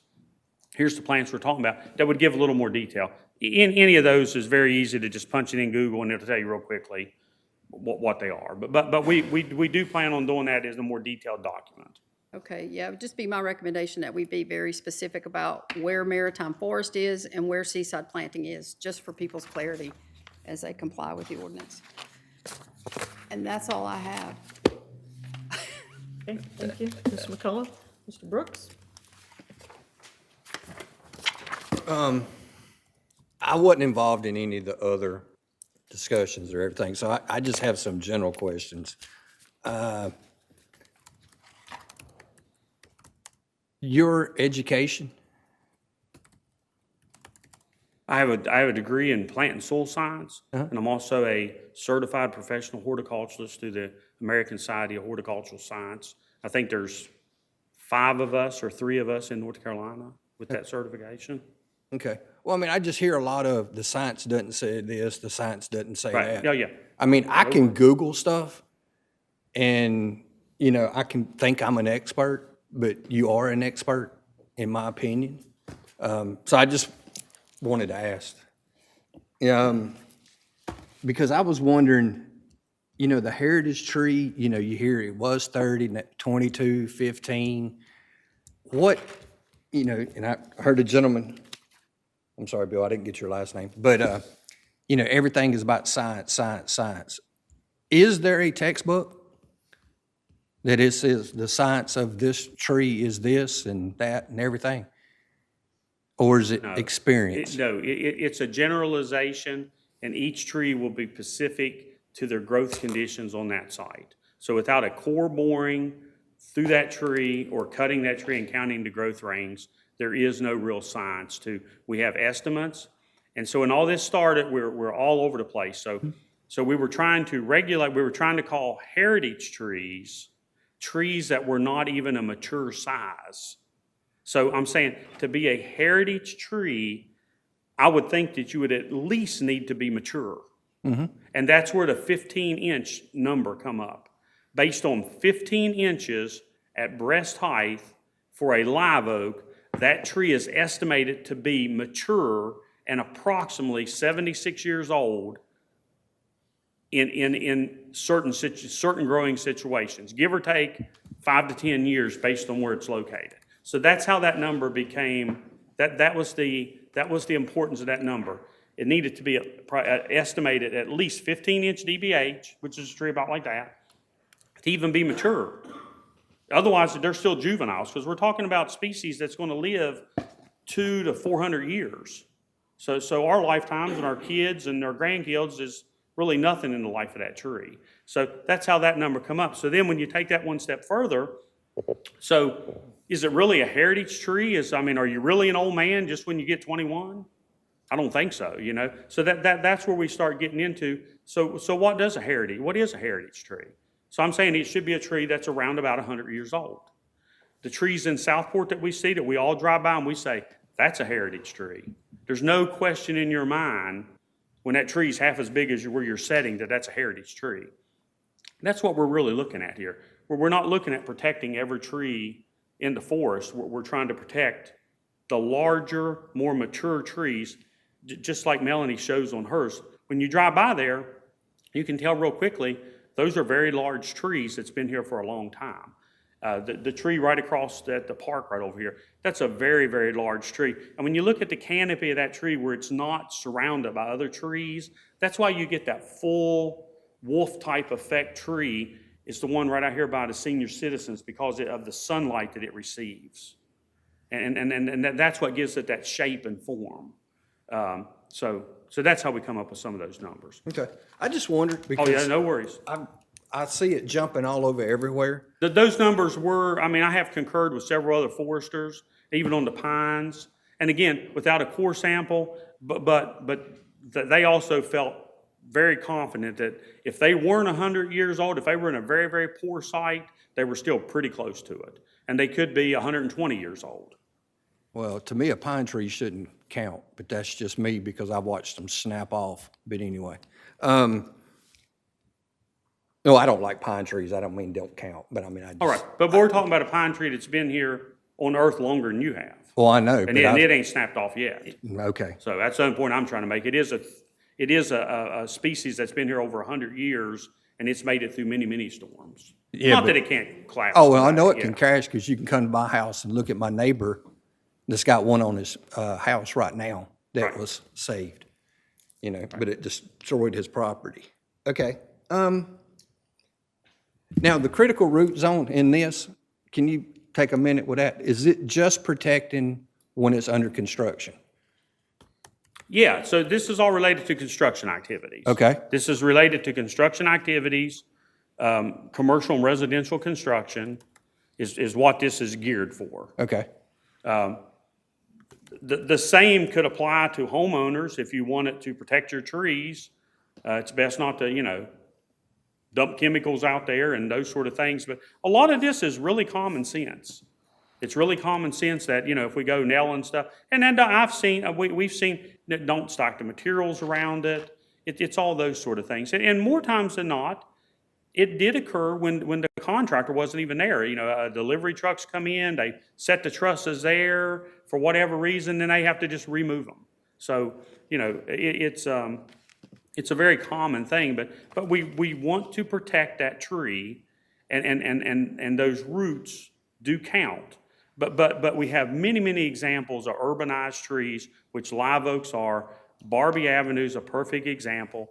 Melanie's tree up there is a perfect example, that within a few feet away, we've got urbanization, and those trees are still very healthy and viable. Okay. Well, that's what I was riding around and I was thinking critical root zone. And then you look at, okay, well, I guess East Oak Island Fire Department's got to be torn down because there's a humongous tree between it and another building. Well, that building's covering a root zone, but that tree seems to be doing fine. So, then there's roads and sidewalks and everything else that's been put over roots over time. Okay. So you're just talking construction. Okay. Right. That's all. And pine trees, softwoods, typically have a more fibrous root system that are more susceptible to traffic issues if they're in a type of soil that the roots can't penetrate. So even on those, we do have a sandy soil here that helps, and that's why we have so many of them, and they're so healthy. Thank you. Mr. Purser? Hey, okay, so back to the critical root zone. So what is a person, business, or entity allowed to do inside the critical root zone shown here on this survey during construction?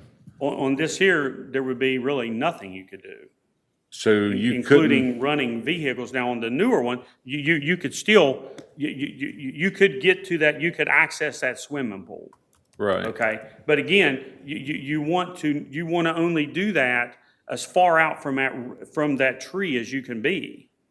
We don't want to run we don't want to run equipment right up against that tree. So we'd want to use some common sense and move our equipment or whatever as far away from the tree we're protecting as we possibly could. But it would allow you to still do that. And again, if you had questions, you could always call and we could come out and help you figure that out exactly what we need to do there. Right. Yeah, I'm just trying to understand better also, because one part of me says, well, you would not be allowed to pour the concrete patio in the critical root zone because you would need to remove 4 to 6 inches of dirt to get that down to grade for that. So I'm not sure how you're supposed to still do something on your property with such a large critical root zone. And then, there's other things to look at in this critical root zone also. If there are damaged pine trees that are large or damaged other trees, how are they or someone supposed to get there with the excavator to remove that tree in a protected zone? Right. Because, on the backside, on the Dollar General property, we know that they have a 22 or 24-inch deep curb system, and then they have probably a minimum of 10 inches of ABC stone with 2 inches of asphalt on top. So they literally dug down right in that critical root zone. I would probably say 14 to 16 inches to even start with. And clearly today, I would say that the Dollar General's probably been there long enough to see any disruptions in those trees. But if we're not allowed in it, how are we supposed to do something with our property in the critical root zone? Well, I think that was a big limitation on what had passed, that you basically wouldn't be able to. Right. So that's what I'm saying. And I've personally seen where we're working around some larger trees that were real specimen trees. I mean, there's all kinds of things we can do. We can put down a geotextile, and we can actually bring some more material to distribute that weight so that we're not forcing it right on there. There's all kinds of things we can do. And again, so that's why, but I think that what was presented before, you had no options. Right. There would be you would not be able to work in there, and it would have limited what you could do to your property. So under this, we're allowed to go into the critical root zone. Yes. I mean, with the precautions we're talking about, and realizing that you're still responsible for the health of that tree. So you still have a critical root zone of 1 inch per DBH, but you're allowed. No, I took that out. I'm gonna go back to where that was at in here. I took out the 1 inch DBH stuff. I took all that out. Let's see here. I think I was referring to, in the definition section, critical root zone, a circular area measuring 1 foot per 1 inch DBH of a tree measured from the trunk. What page you on there, David? 25, it's fourth definition down, 32-72. It's just a definition of critical root zone.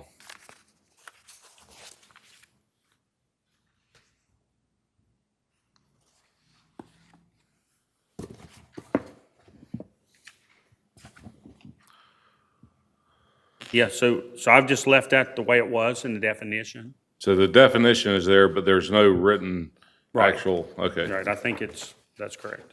Okay. And then so if we didn't have the one heritage tree and the two extremely large specimen trees there, where would we plant 11 trees of 2 inch DBH on this lot? Right, so in that lot there, you'd be forced to, again, do you want to plant a tree that you know is going to get a 30 to 50 foot spread right against the fence? Because she's already got trees on the left that are already planted by the condos that's there, that are Right. already hanging over on her, that I think that you had to actually trim some. So again, we get into this good neighbor thing. Do we really want to plant a Dawn redwood there in an 8 foot area knowing that it's going to get 100 foot large? And I'm saying, no, we don't. As a professional, I'm not going to recommend planting materials in an area that will not accept those. So in this example here, you'll be at the back and the front of the lot is about where you could plant the trees. But, You had to plant. but I don't see anywhere you could plant 11 trees to meet the DBH requirement. Right. If there was no trees there at all. Right. Okay, so this would be a perfect example of where she might want to think about the buy down. So she may want to buy that down at the $250 per DBH until she could get it down to a reasonable number of trees that she would be planting in the front or back of that. So I think that's a perfect example of when the buy down may come into play. But in this Big- case, Melanie's already met probably the total DBH with what she saved already. Oh, yeah, he said if there was no trees there. Yeah. He said if there was no trees Because, I mean, there. this is a very good example, and it shows truth. Yeah, I am not a supporter of a buy down. I don't think that should be in there, period. You know, if the town wants to save trees, they want to save trees. If they want to save canopy, then they want to save canopy, which I believe canopy is less than actual trees. But a buy down doesn't help either one of those two. And that was a comment that come out of the stakeholders, Right. group. You know, placing trees in a utility There are other easement. options, because we're talking about DBH, so she would have owned that 6,600 square foot lot, she would only be required, I'd have to do the math there, Yeah, it'd be 11 trees. 11 DBH. Right. 11 DBH, so 22 the minimum is a 2-inch DBH, so right away, you're at 5.5 trees. It's 22 dB. Yeah, so this lot would require 22 DBH, which at 2-inch breast height, that would be 11 trees. If it took 22, right, if it Yeah. took 22. Right, so I am honestly sitting here trying to look at this site plan and figure out where would we put 11 trees? Because I believe the 300 square feet number actually needs to be risen, because you can't fit 11 trees on this lot. But you could The- plant. yeah, you this could lot- plant larger DBH and plant less. Well, you know, this lot would require 21.6 DBH, which I'm going to say is 22 because it's greater than 5. That's right. Which breaks down to 11 Correct. trees. 11 trees would be correct. You know, finding larger DBH trees to purchase Yeah. is very challenging. And then moving them is extremely challenging. Can I make a comment here? So Rick pointed out to me that the trees planted out front of Town Hall are 5-inch DBH trees. They're huge. Right. They're extremely large trees, and that they weighed 3,000 pounds each. And how much water per day do they drink, Rick? 50 gallons per 50 day. gallons of water per day. And they're probably 25 foot tall. Yeah. And they've been extremely hard to keep alive. Now, what kind of tree is that? That's a live oak. It is a live oak? That's a live. And remember, where I'm at, we're at 11. What was submitted before, you'd had 13.2 trees that Right. they would need. Yeah. But you know, this tree ordinance, it's been a battle for years. Right. You know, as long as something keeps being passed that's not achievable, it's just not going to work. I mean, 11 trees, somebody please show me where we can plant 11 trees. So I think in this example, that's a great point. I think in this example, even knocking the number of trees per lot down to where I have, that it would be a buy-down situation. Because I think 11 trees would be extremely difficult to get on that lot at the correct spacing. So I think this is a great example. And again, this is where it all kind of works together. Now, if you don't want to do a buy-down, it sounds like to me, we'll need to reduce the number of trees further. Which means that the square footage number needs to go not from 250 to 300. It needs, but maybe it needs to go to 400, yeah. Right, because it has to be capable of being done. Correct. The benefits of planting trees isn't seen today, it's going to be seen tomorrow. And that's why in the ordinance, you have a 5-inch specimen tree, because that is for tomorrow, not for today. Right. And I do think this is a great time. This is where it gets so complicated, because we hear the stakeholders. And so in this situation, from her management, she's required to plant no other trees. Right. Or if she would have just left one, the one smallest tree, she just saved one 6-inch tree, then it's probably doable. So that's the advantage, that's the incentive for a builder or developer to save all the trees they can, is for this reason, so that you don't end up in a buy-down situation. So I think that's where we talk about it working all together.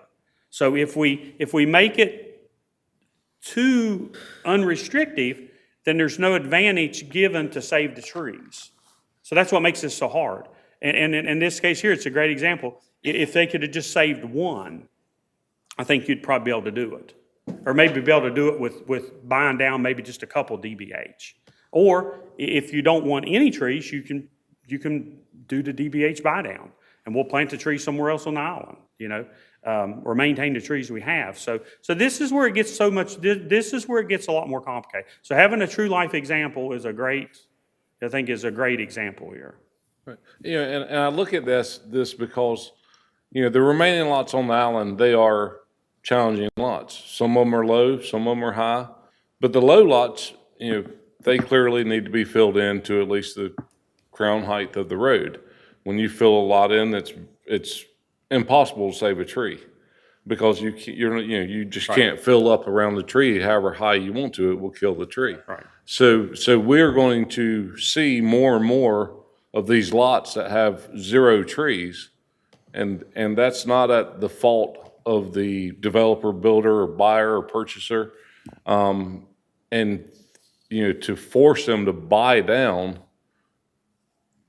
that doesn't benefit that area of the island. And then to be able to put 11 trees on a lot is impossible also. I mean, it's easy to plant 11 trees. It's not going to be viable in 15 years. There's no room for them. Your neighbors are going to, be cutting the limbs off. It's going to be up against the house. It's going to crack your foundation. One issue to another there. So I believe that 300 number should go up. I don't know to what extent, but a lot like that, if you're looking for X amount of canopy on it, then you have to plan today to get that canopy, and we all have to suffer through the years of watching the tree grow to get to that canopy. So when I look at that, in my opinion, her options would have been reduce the size of the house, and the swimming pool area and the concreted area would be gone. That would be the only thing I can see that would open up more planting space for 11 trees if we did not have a buy down. And I have to jump in here. When you buy a piece of property, you buy, the soil, you buy, the water and minerals underneath it, the airspace above it, the any attachments that are on the property, like the structures, the fences, so forth, and the trees, the things that are growing on the surface. And so those trees are not publicly owned, they're privately owned. So in addition, when you buy a piece of property, that comes with property rights in North Carolina. Okay, hang on just a second now. Mr. Purser and you both, Ms. Morgan, have gotten away from asking Mr. Patterson questions. We're going to have a time after we've excused Mr. Patterson to let you state we're going to go through this thing, and you're going to get to state all of your concerns, and then we're going to try to figure out how to come up with a solution for it. So, Right. Okay, and then, a lot of questions get raised by hearing somebody else speak. So then Carrie was speaking earlier about protection around these heritage trees. I think what she was aiming for was maybe some wording to put a, orange protective fence around this tree. Therefore, no materials or this or that could be placed there to. No, it's not what I was indicating. No? Okay. Nope. That.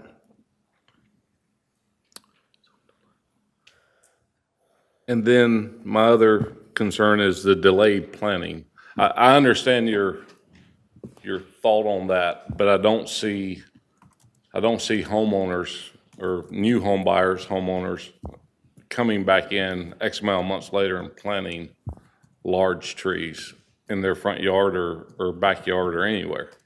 I know that during the year we have some very hot times, we have some very wet times, and wetness, it can hurt a tree just as bad as hotness. So I would believe that it would be best to leave those trees to be planted before close out of that permit. And then that would, along with that comes, who is going to describe and define all of this to new owners on the island? Hey, here's your new home. you're required to keep your trees alive for 2 years. You're required to plant X amount of trees in the next X amount of months. Who is going to handle all that? Is that going to be a town employee? Yeah, so, well, I think that will go back to Planning and Development Services, which we have discussed that, and they thought it could be carried out. Right. And, you know, and again, it's all about trying to keep a live tree. So it's just been, it's been a really hot summer. It's Right. been extremely hard to keep plantings alive. And if the stakeholders and our homeowners are really into it and really want to practice what they're preaching, then they're going to jump right on it and be glad to plant those trees. But, I mean, that's sort of where we're at there. The buy-down thing was not my ideal either, so that was part of the stakeholder group, so we did try to incorporate many of those ideals. Right. Yeah. And, you know, I feel as if, I feel as if a lot of this is being written or asked for by a special interest group of people that want to save trees. When we talk to public buyers, real estate agents, this, buyers do not want trees. They do not want maintenance. They are coming to the beach to relax, enjoy their time here, sightsee, this, and they do not want trees on their lots, but they do want a palm tree. So, you know, taking that, what we see of people moving here, which is some of the special interest group of these people that would like to save more trees, that's, you know, lived here a year, 2 years, 3 years. The majority that we see do not want trees. And, you know, so that goes against this also. How are you going to get this person to put this tree in their yard after CO? How are you going to get them to maintain the tree when I've honestly seen a $300-400 oak tree blow over and the homeowner just drug it out to the street after he cut it down, you know, and I mean, the tree was maybe a 3, maybe a 4-inch diameter DBH tree, and they don't want it. You know, they ask us to take them out before closing. So that's a real concern because today it's this special interest group. Tomorrow it'll be another one. And I think that the conversations within the stakeholder group was for that exact example. If they don't want them, then they can pay to not plant them. And we'll plant them on town property somewhere else. So the buy down, if a developer or builder has a client that does not want any trees on their lot, then they just buy that down and that goes with that property forever, like a conditional use permit? Yeah, once the CO's given it, I mean, once they plant, but that's where they inserted the 30%. So if that scenario would take place, that would need to say up to 100% buy down. So right now they've got it limited at 30% buy down. Right. But in the example you give, that would require 100% buy down. Okay. All right. Yeah, and you don't think I don't appreciate what you wrote here. I thought it, I read it last night Oh, yeah. 3 times. Thought it was excellent. There's just a few key points that, or a few points that I felt were key that I don't know how that will go over and who is going to maintain all this and keep up with these records.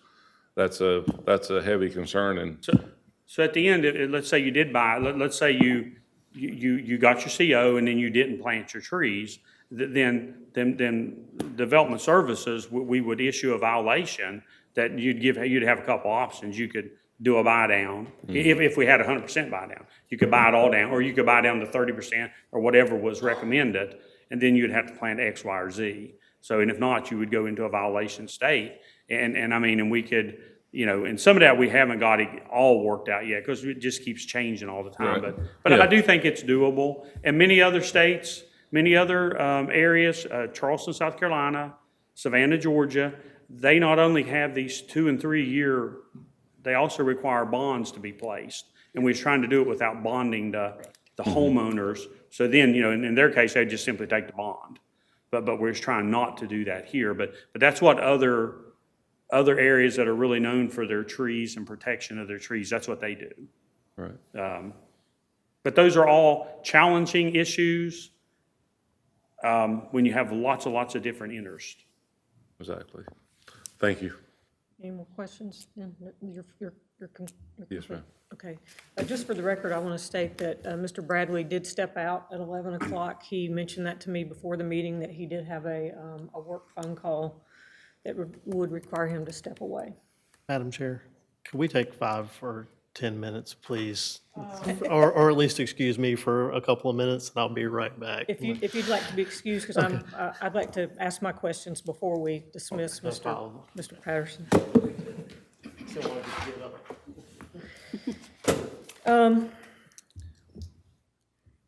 Mr. Brooks asked questions about your qualifications, and I hear it on a frequent basis as well. So I know you talked about your horticulture degree and certification, and certainly that comes with a lot of experience.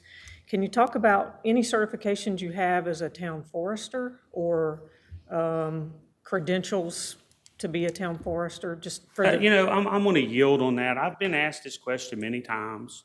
If you have that question, you'll need to bring that up with Mr. David Kelly.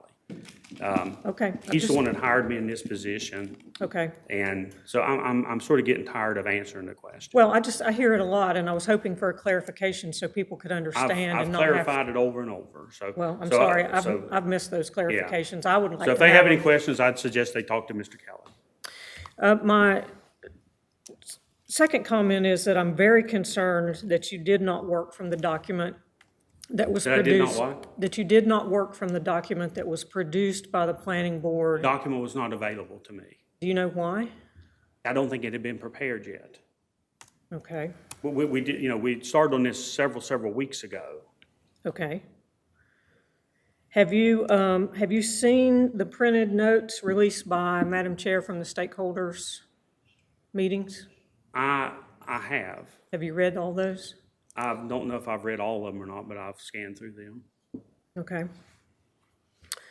All right, so let's go through the document then, and I have many of the same comments and questions as Ms. McCullough. I'll try, if you'll be patient with me, I'll try to skip over those and not repeat them. Although I do want to ask specifically, you mentioned that a 15-inch live oak is deemed to be mature and that it would be approximately, we don't know without cutting it, but would be approximately 76 years old. That's correct.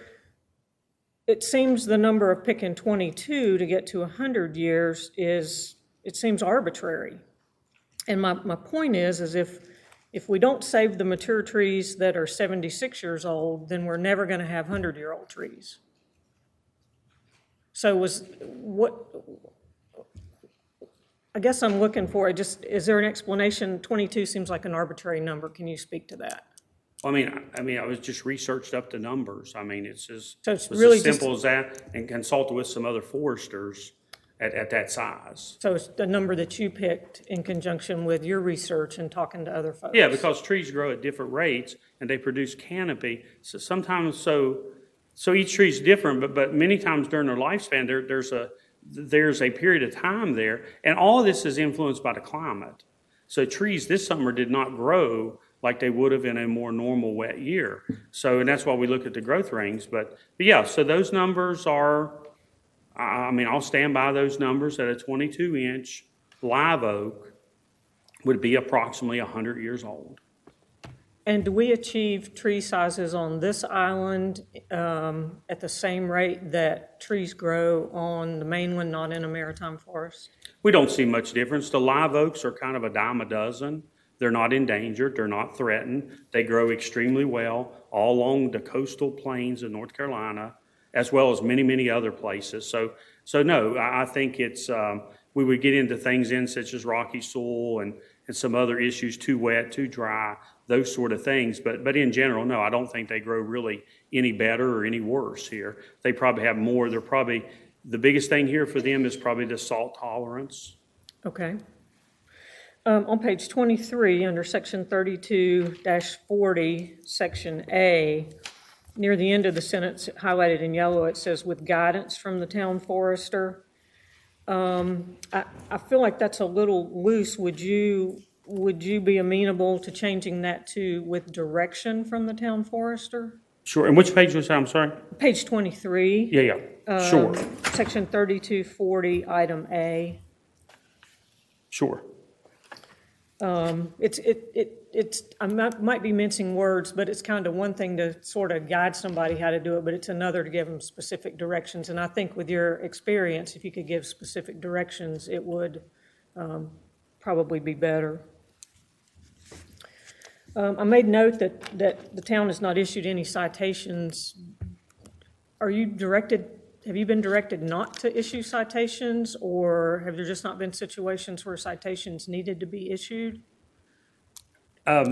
Since I've been here, I'm not aware of that. The only citations that we're sort of waiting on because of a lot of administrative type stuff, as far as the fee, what we need to have, and we did just change our financial director there. So we've been working on that. So I've got several right now that were folks have cut trees on town property. And so we're waiting to, they will be receiving a violation, but we're waiting to just make sure we have all that paperwork in order. So it's not like something that's been going on routinely, or all this would already be in place. Good, thank you for that But explanation. since I've been here, I've not seen any. Has there been any in the past? I'm not exactly sure. That's something I have to check on. Yeah, understood, absolutely.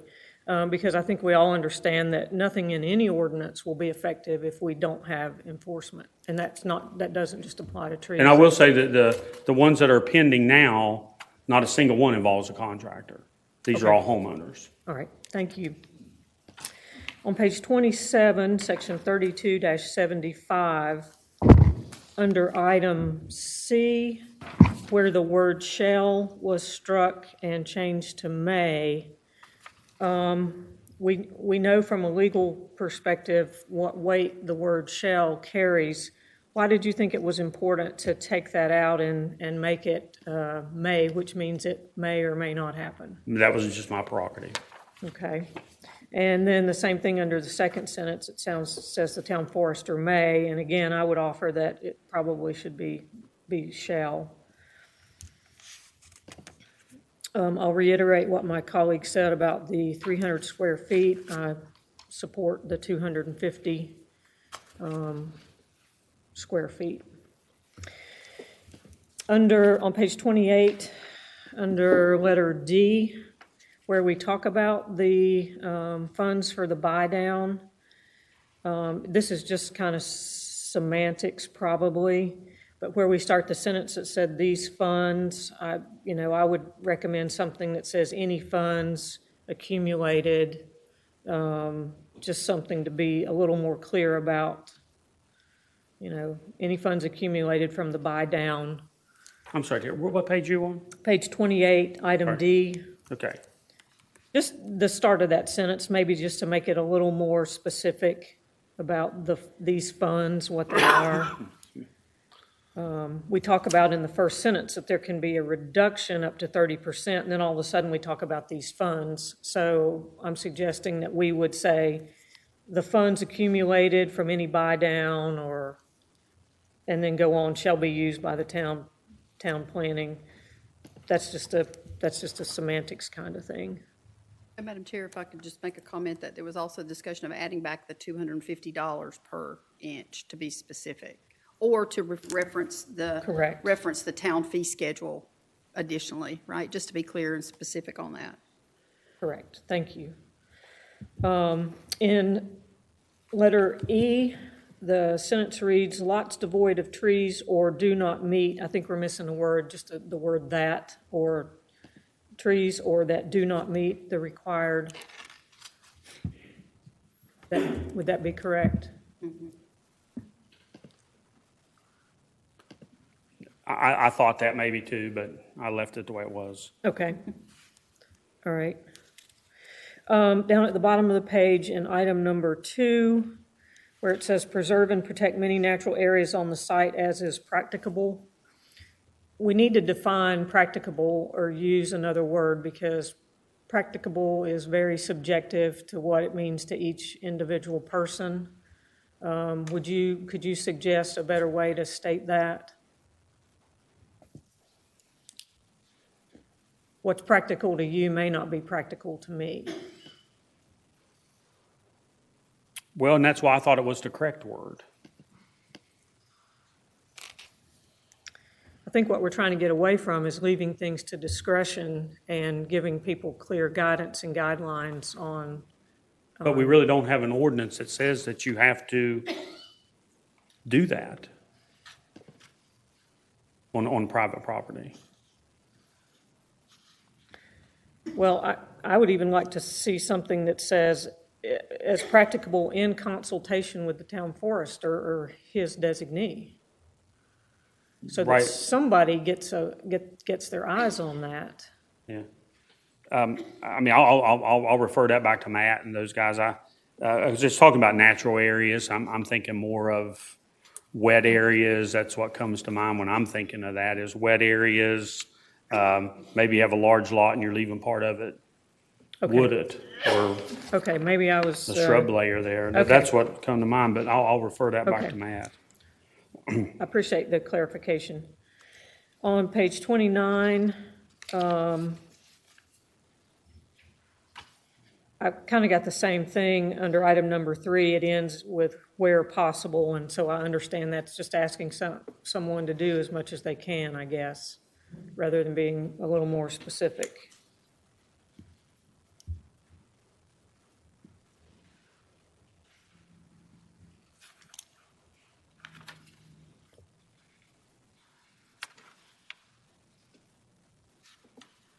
Do you see where I am? Okay. You think that using the words where possible is suitable? I'll refer that back to Matt. Okay. On that. And then in number 4, I just want to make sure that I've got my information straight. The 10 feet from the foundation of the building, that is building code, I believe you said, is that correct? Yes. Okay.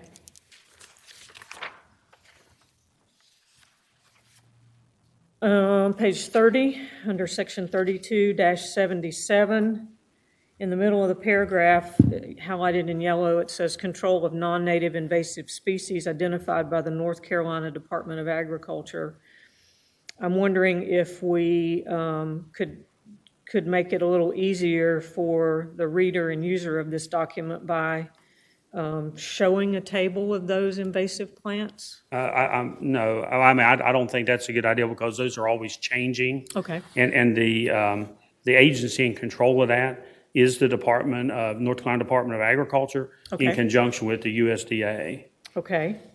At the very least, could we add a link or something? We've done that a couple places as we've been working on the UDO where we refer people specifically to a place. And if this document's going to be online, then there can be an embedded link that takes people directly to.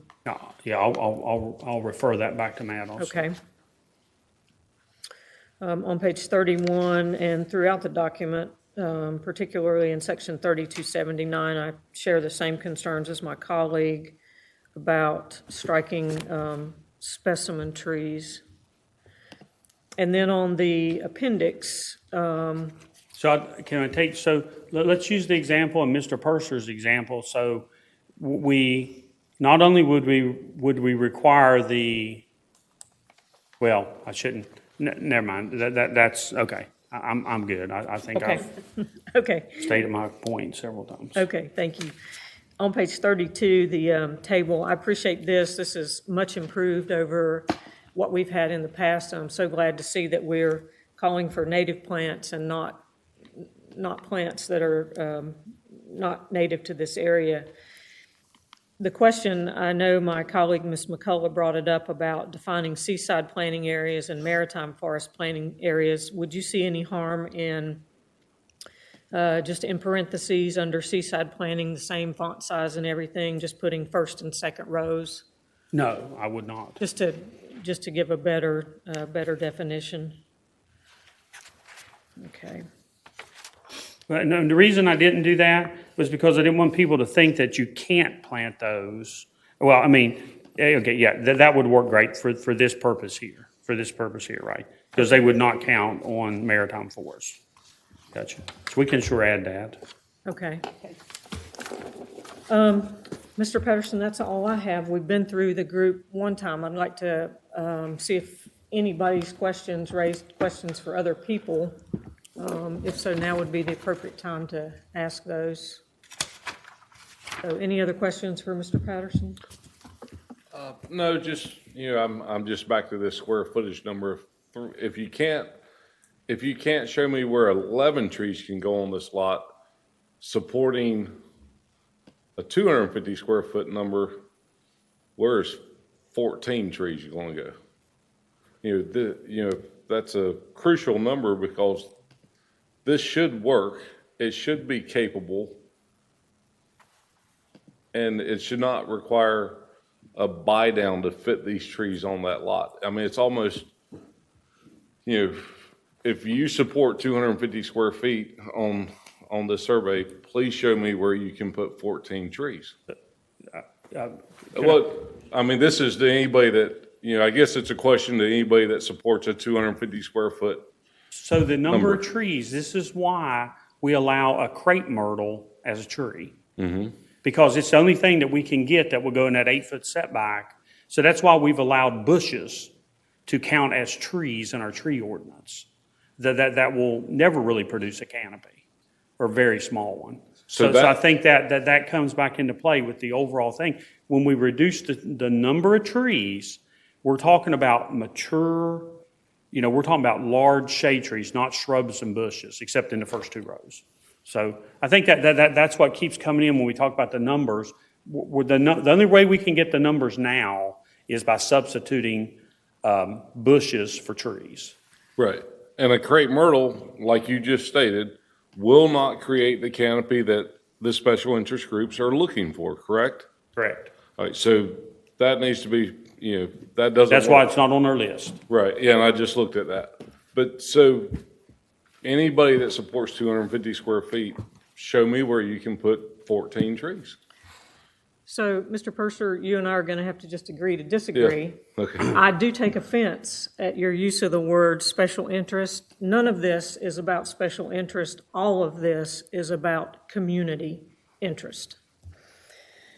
If there are no further questions. We know 2 different communities. Well, clearly, we do. Right. Thank you, Mr. Patterson. We will take your, oh, hang on just a second. Sheriff, please. From personal experience, when you're using numbers of trees, and we've all taken our personal property in tow. When I was applying for my permit and had to go through the permitting process, had to do a vegetation plan. Is this a question? This is a question. Okay, please proceed. And going off of what Mr. Purser said, we were counting trees. And back to canopy. You've seen my property, would 20 trees live on my property? No. But yet that's what I was required to plant. And that's what we're getting back to. Do we need to look at tree preservation and protection, or do we need to look at planting new trees? Which is going to be more vital? Well, and then on your side in particular, if we hadn't have took out some of the wetland areas that wouldn't support the trees, and if we hadn't have found some more in the back that were larger size, you wouldn't have been able to, you'd have been out of compliance with your house, as you know. So yeah, I mean, I think that, I do think that the way to make this all the numbers work out is to save a few trees. If you save a few trees on the lot, all these numbers get better. And I thought that was one of the main goals. And if we switch to trees that are from this area, native to this area, the chances of survival are much, much greater. So I think those are 2 things. And then if you want to protect the big trees, I mean, nobody wants to cut down the big trees over at Southport, and those are truly historical trees. These 8 and 10-inch trees are not even mature yet. So you know, but I still understand the concept. I love trees. We have, you know, we're going to be planting more trees.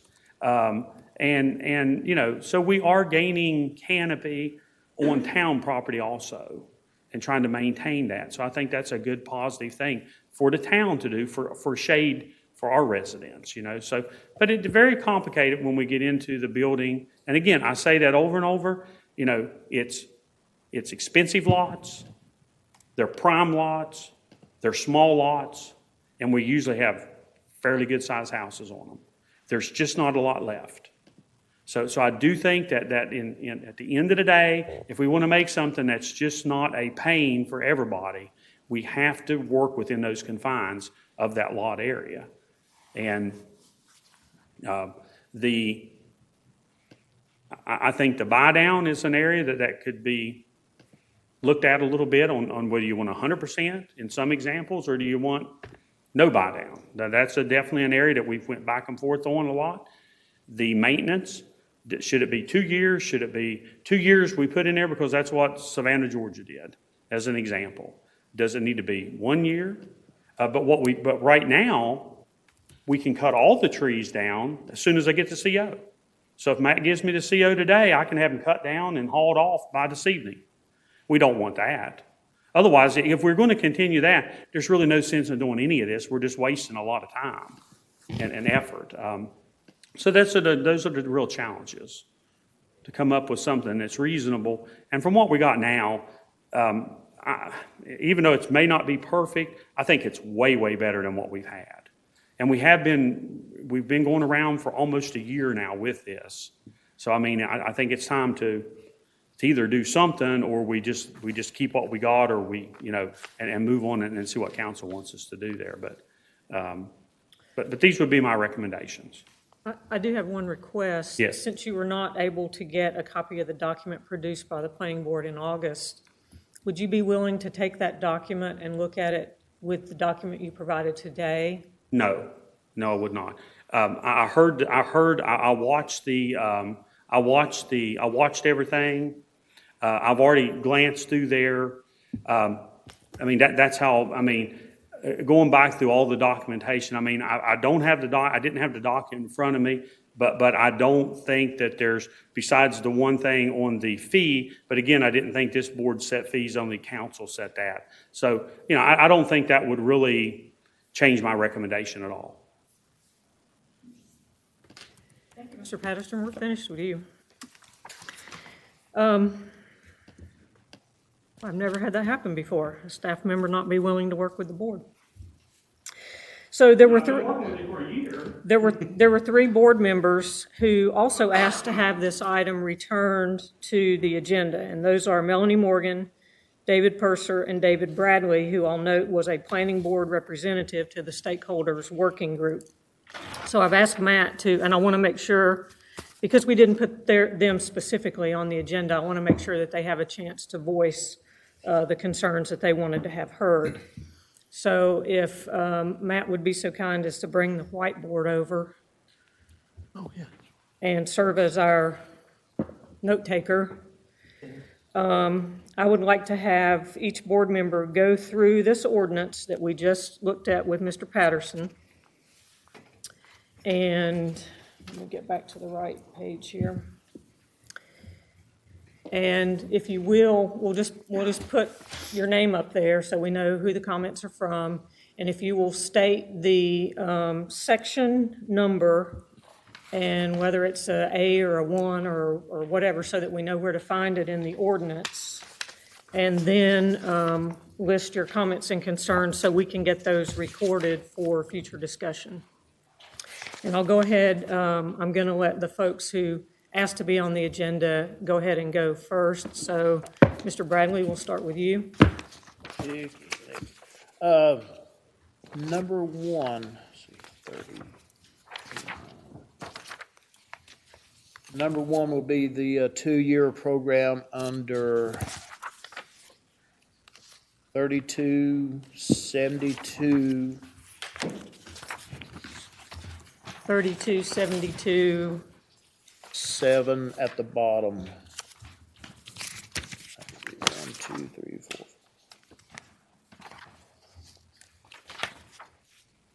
It would be page 30.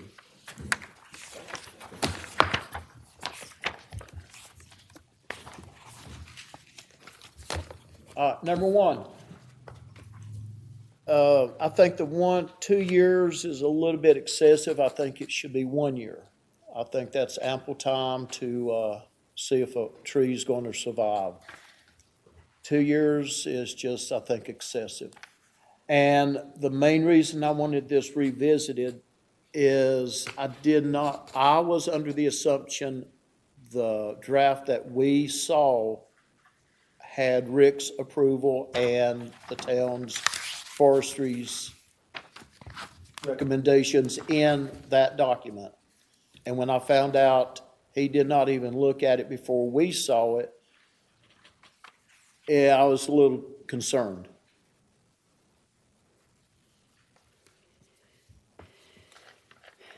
and so then your recommendation is that it be changed to 1 year, is that correct? Correct. Okay.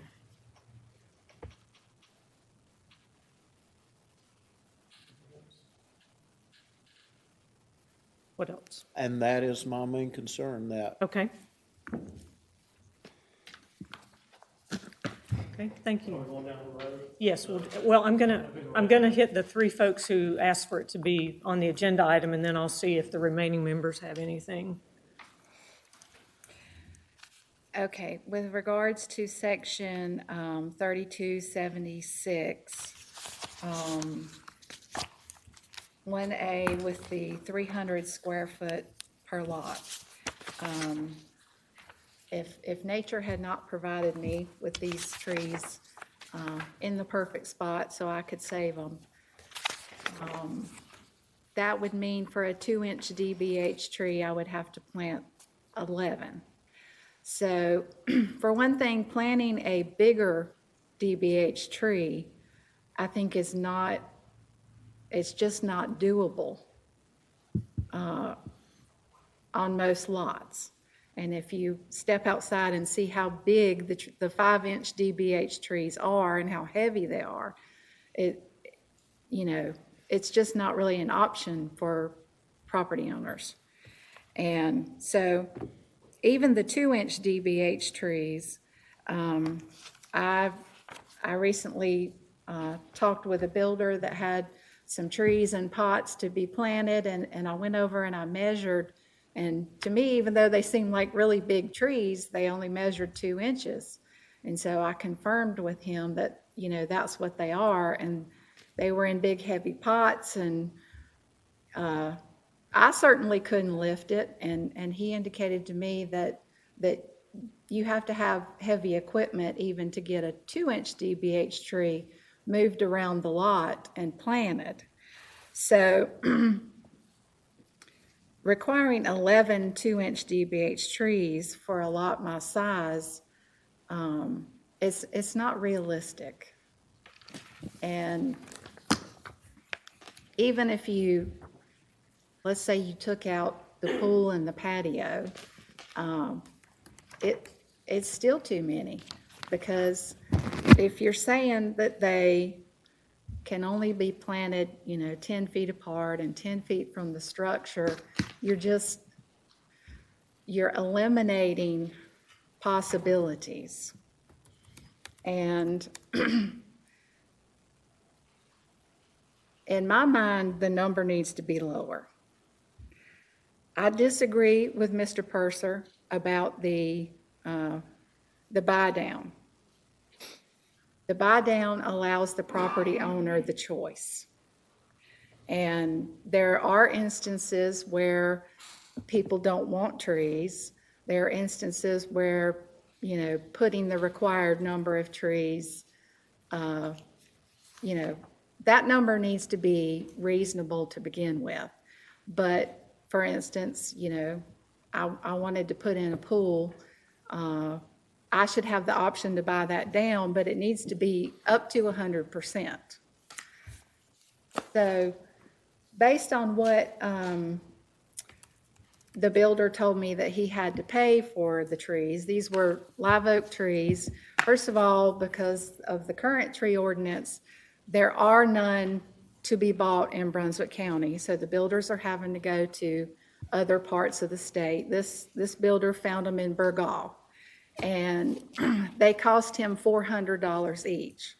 So the cost of just the trees for 11 is $4,400. That's not paying anybody to transport them, paying anybody to plant them. That's just the net cost of the tree. So when I do the math at a buy down for the 11 trees for my lot, that's $4,400. I'm sorry, that's $5,500. And the cost of the trees would be $4,400. So on the one hand, the $5,500 seems excessive to me. But when you compare it to what it's going to cost to plant those trees, maybe it's not that excessive. It sounds like a lot, and it's going to, either way you go, it's going to, increase the cost of development. Can I ask you a question just for clarification? I want to make sure I get good notes.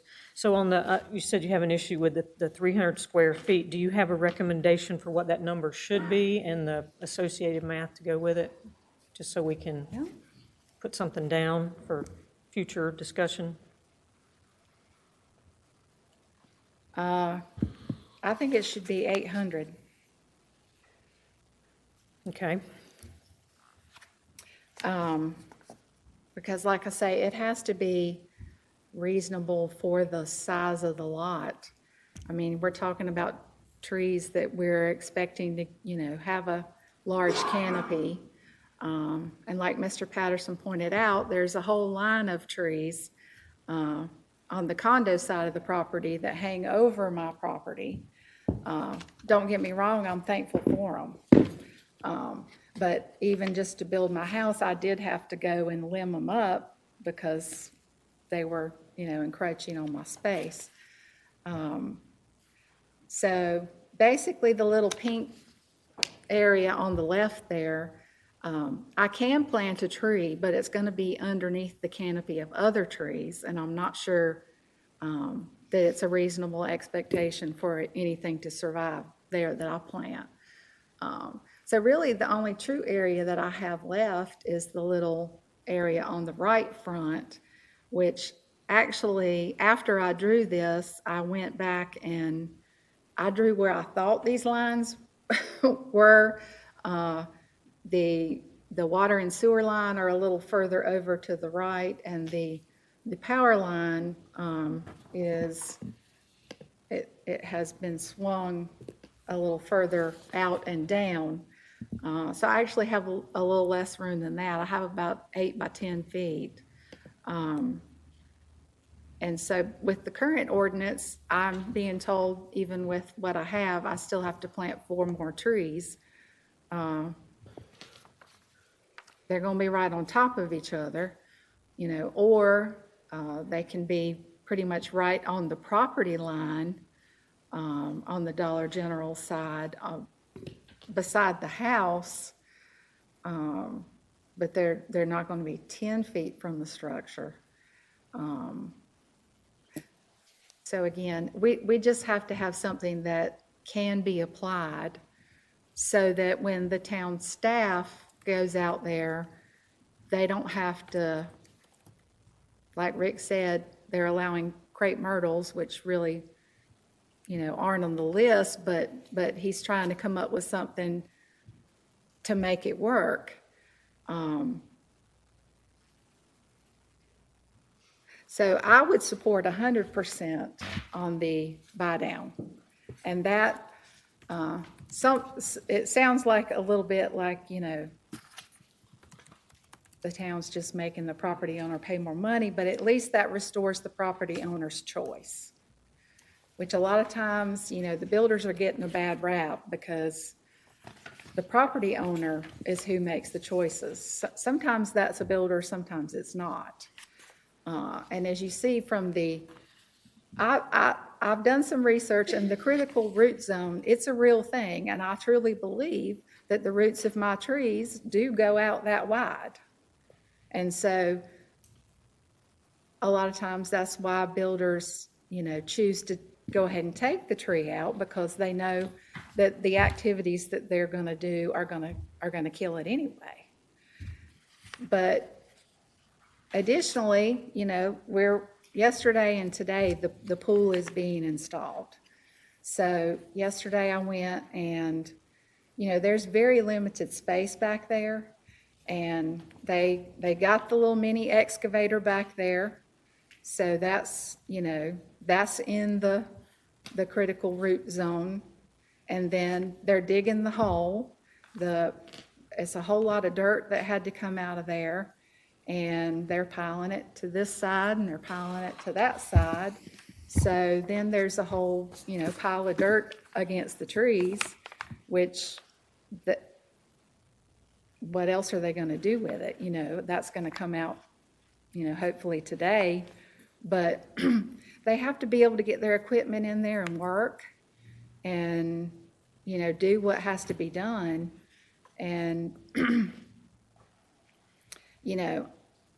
I think we just have to be reasonable with what we require as far as protecting the root zone. There are plenty of examples, just like here, my large tree that's right next to the Dollar General parking lot, where they've, dug down and they've made the parking area, and that's generally the side where the employees park, so there's pretty much somebody parking on it every day, and the tree's doing fine. And driving around, I've specifically paid attention. There is tons of examples where structures have been built right next to trees, and the trees are doing just fine. So, it may impact the tree, it may not. On my personal, lot where I live at home, recently the lot next door has been cleared and developed. And I have one tree that's literally a foot or two from the property line. And the builder basically said, I said, I don't mess with my tree. And he said, well, I can leave it, but chances are good it's going to die. So, he offered to take it out for me. I wanted it to stay. They put a retaining wall right next to it. And the tree, if you look at the tree today, you'd say it's dead. I'm going to let it stay in the hopes that it can recover. But, that's going to be on me to remove that tree. It was his right to develop the property. So truthfully, the tree is mine, but my roots are encroaching on his property. Okay. So, Madam Chair, if I Yes. could, just clarification. So at 1 inch per 800 square feet on the lot, that's 8.25 dBH. That is this many trees. This is 8 dBH right here. Right. Is that what you're really targeting and aiming It for? is, and with the thinking would be 4 2-inch trees. Because if you look at the space allowed, if we're talking about trees that are going to have a great big canopy, we're not talking about crepe myrtles, we're talking about trees that have a huge canopy. My husband and I, we used to live in Apex, and we had 10 acres that used to be farmland, so it didn't have trees on it. And we wanted to plant trees. So he did just like Rick said. He read the label on the tree. It says this tree is going to get 40 feet wide. So he measured, he planted them great distances apart. You drive by there today, they're absolutely beautiful. okay. But we don't have 10-acre lots here. I'm going to interject here. I want to give everybody their fair time to speak. I know that it's helpful sometimes to use personal examples, but none of this is about our personal properties or trying to achieve something for us personally. So what I'd like to ask is that we go through this ordinance, identify the section in the item, and just without discussion about anecdotal stories, just talk about the item, what concerns you, what your recommendations are. We've been here nearly 3 hours, and so I'd like to get us finished in a reasonable amount of time. Well, where I'm going is that we really need to go back to the stakeholders, because clearly there are different interpretations about what the stakeholders agreed to and discussed. Nobody seems to agree on that. And there is a lot of important details. So in addition to reducing I would say increasing to 1 per 800 square feet, I think on section 3276-1, 4D, I would like to see that there not be a limit, that you can do up to 100% in the buy down, because like I said, that would restore the property owner's freedom. And then there is money in a fund where people that want to plant trees, whether it's on their personal property or it's on public property, there's money there for that to be done. On G, preserved trees and their root systems shall be guarded. I would like to add within reason, where it's the best you can do.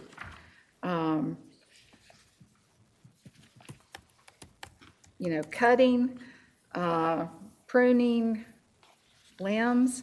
The only reason I was able to save those trees and still build a house was because I cut great big branches off of them that would have prevented, that were in the building footprint. So we have to be able to prune trees in order to, accommodate structures.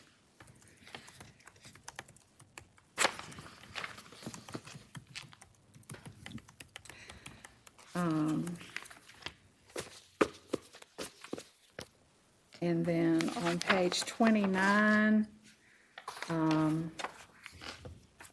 under number 4 there, I understand the reasoning behind wanting to plant them, 10 or 20 feet apart. But on a 60 by 108 foot lot, that is in many instances is not going to be possible. So I think we need to do away with that.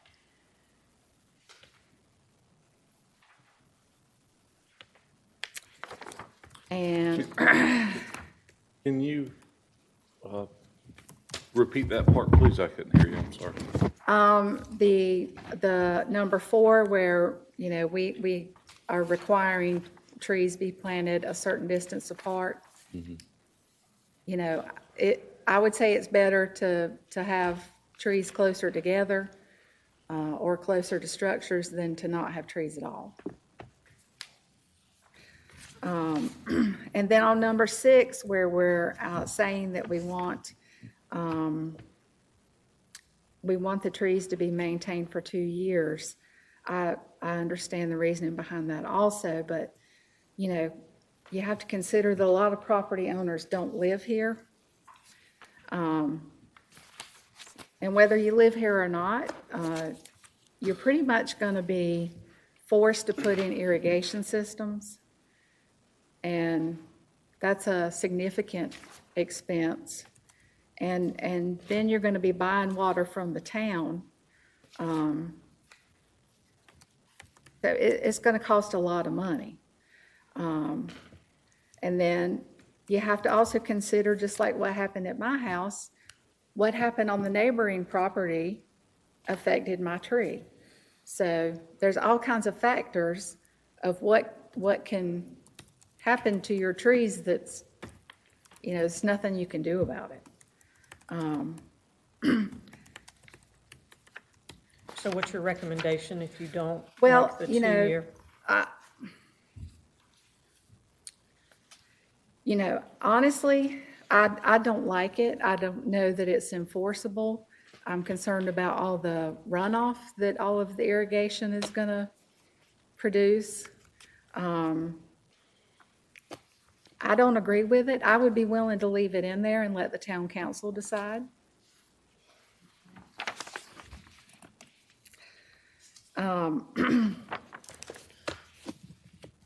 In section 3279, you know, I'm concerned that maybe somebody has a property with whether it's a heritage tree or a specimen tree, whatever you want to call it.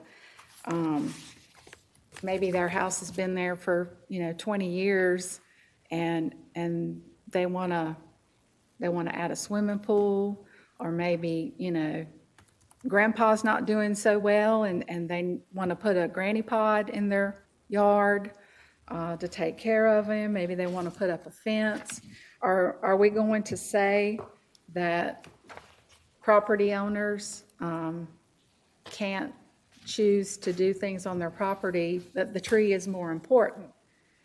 I'm not okay with that. Well, it says without first obtaining a tree removal permit. We're not saying people can't take them down, but I know many Well, municipalities the only require tree issue- removal permits. Yeah, I don't see anything in here except, if it's diseased or dead or in danger of falling, disrupting utility service, or causing drainage problems. I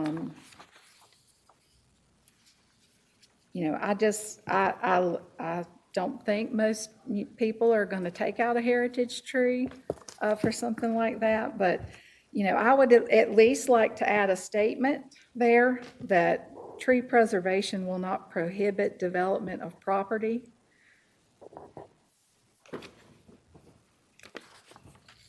On that.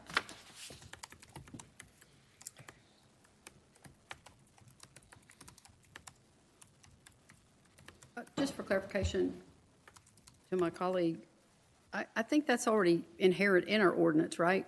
That nothing in Chapter 32 prohibits development of any property. Would that be correct, Matt? That's correct. Right. In addition, should somebody have a standard in the ordinance that can't be met, Mr. Boyd has one who does live here. Correct. Understood.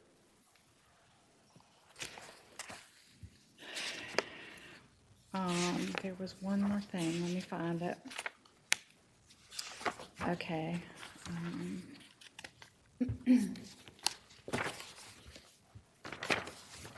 Two more things, maybe. Okay, 3276, 1A3, which is on page 27.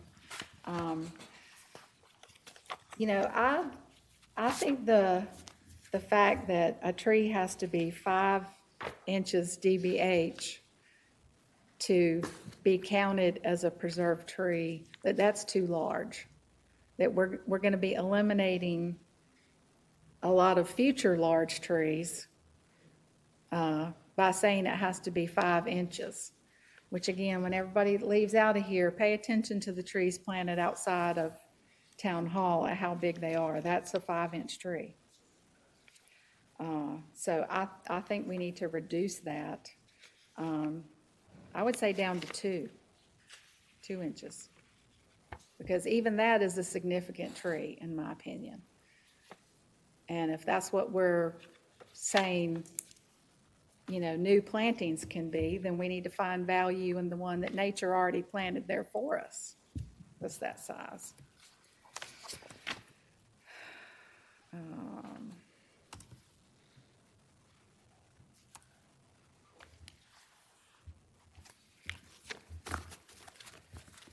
Okay, I think that's it.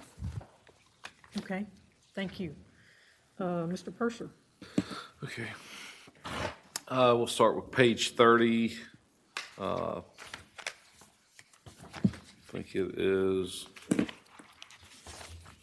number 7 at the top of the page.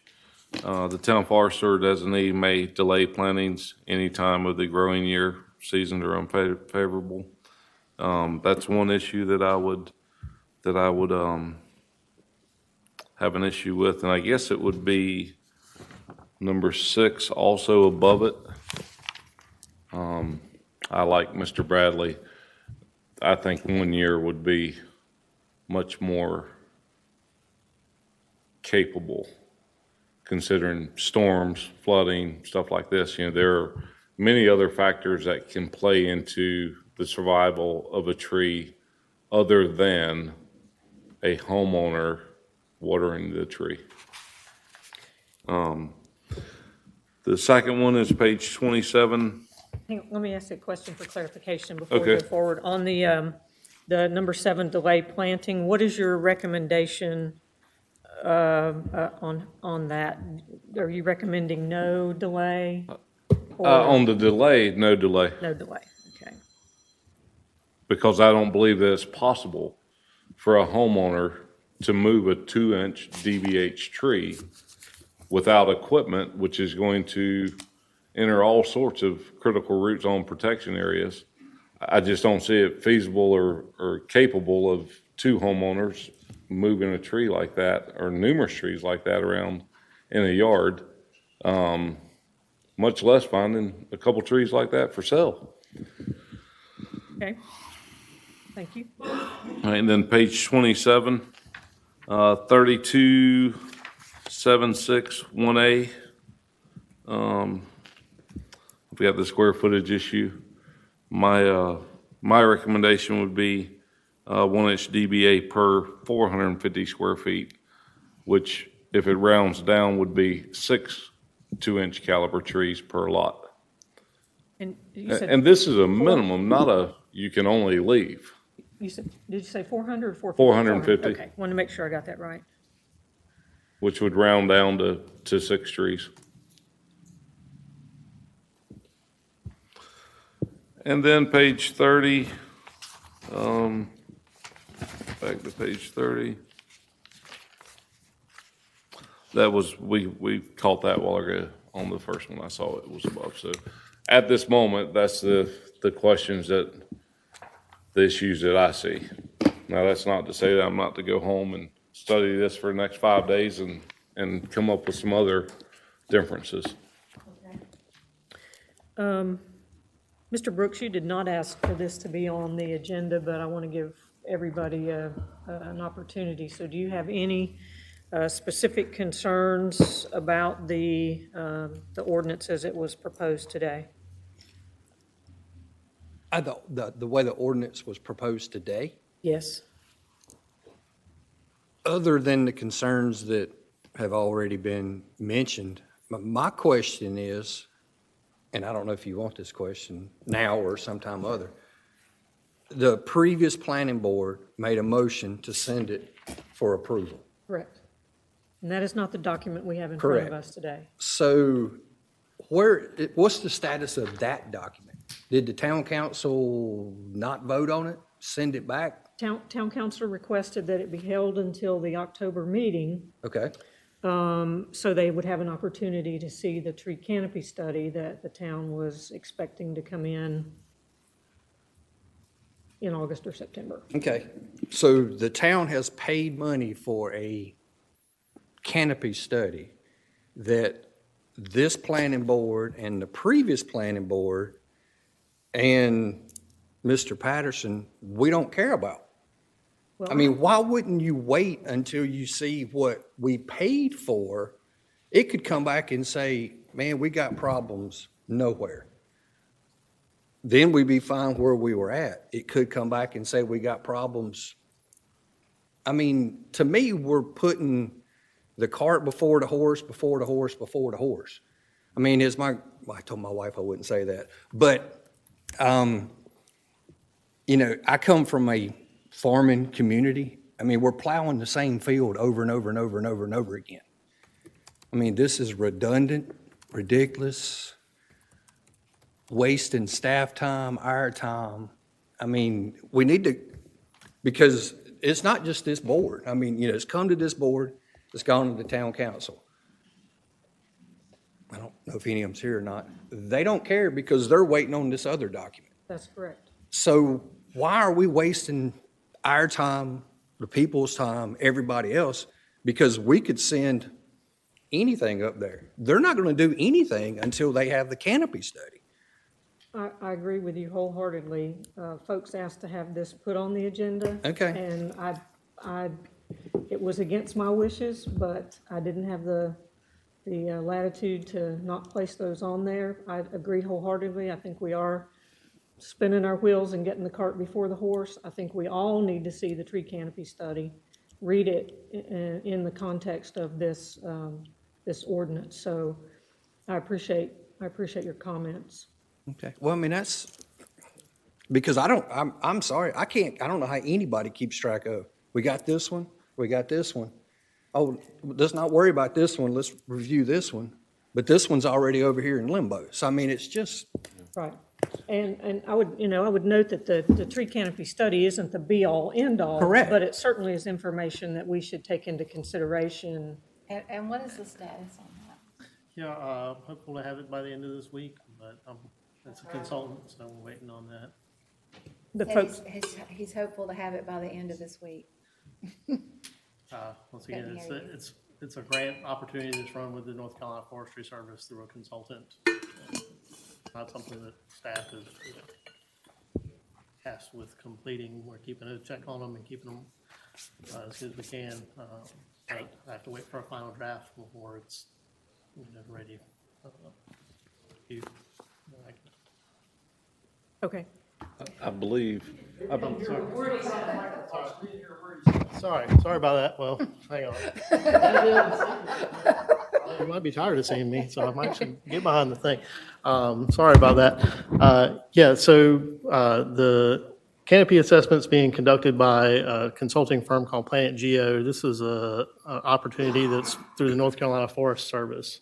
So we're hopeful when they got started that it would be done at the very latest by mid-September. We've passed that. We've been in consultation with the consultant trying to figure out when they're going to get their final draft ready for us to distribute.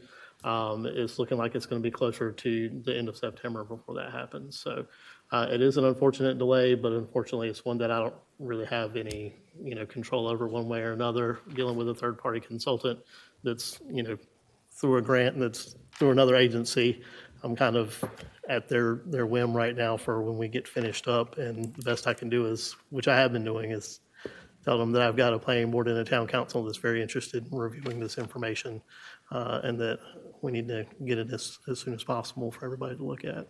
So basically, I'm sorry. Oh, I was just going to make a comment from Mr. Brooks, my colleague, Mr. Brooks, that I used to be a member of the Environmental Advisory Committee. In 2021, we actually put together a proposal for a tree canopy study. And that proposal went to the town council and was not budgeted for fiscal year 2022.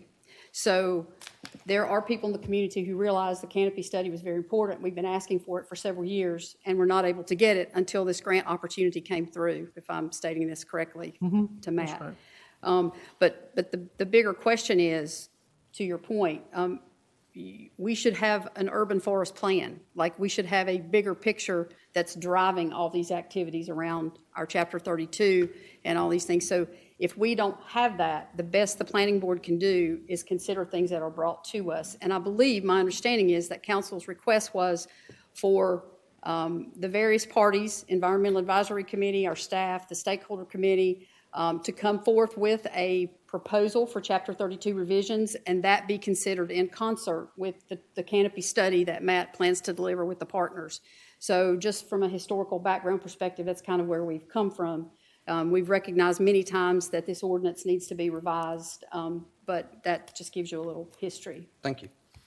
Matt, this document you expect to receive, is that going to be in the final format, or you're going to need to review it, send it No, for review? I'm waiting on the final draft now. Yes, ma'am. at this Okay. point. And will that be released to the public, to the planning board and town council at the same time, or does it need to go to town council first and let them have their eyes on it? Administration's working with town council to determine whether they want a presentation from the consultant to be had, and then at that point, it would be released. Okay. So we're waiting on that feedback from council right now as Okay. far as how that'll work out. Well, Yes, thanks for that clarification, because lots of folks are asking, who's going to see it first? When are we going to see it? So just wanted to try to clarify that.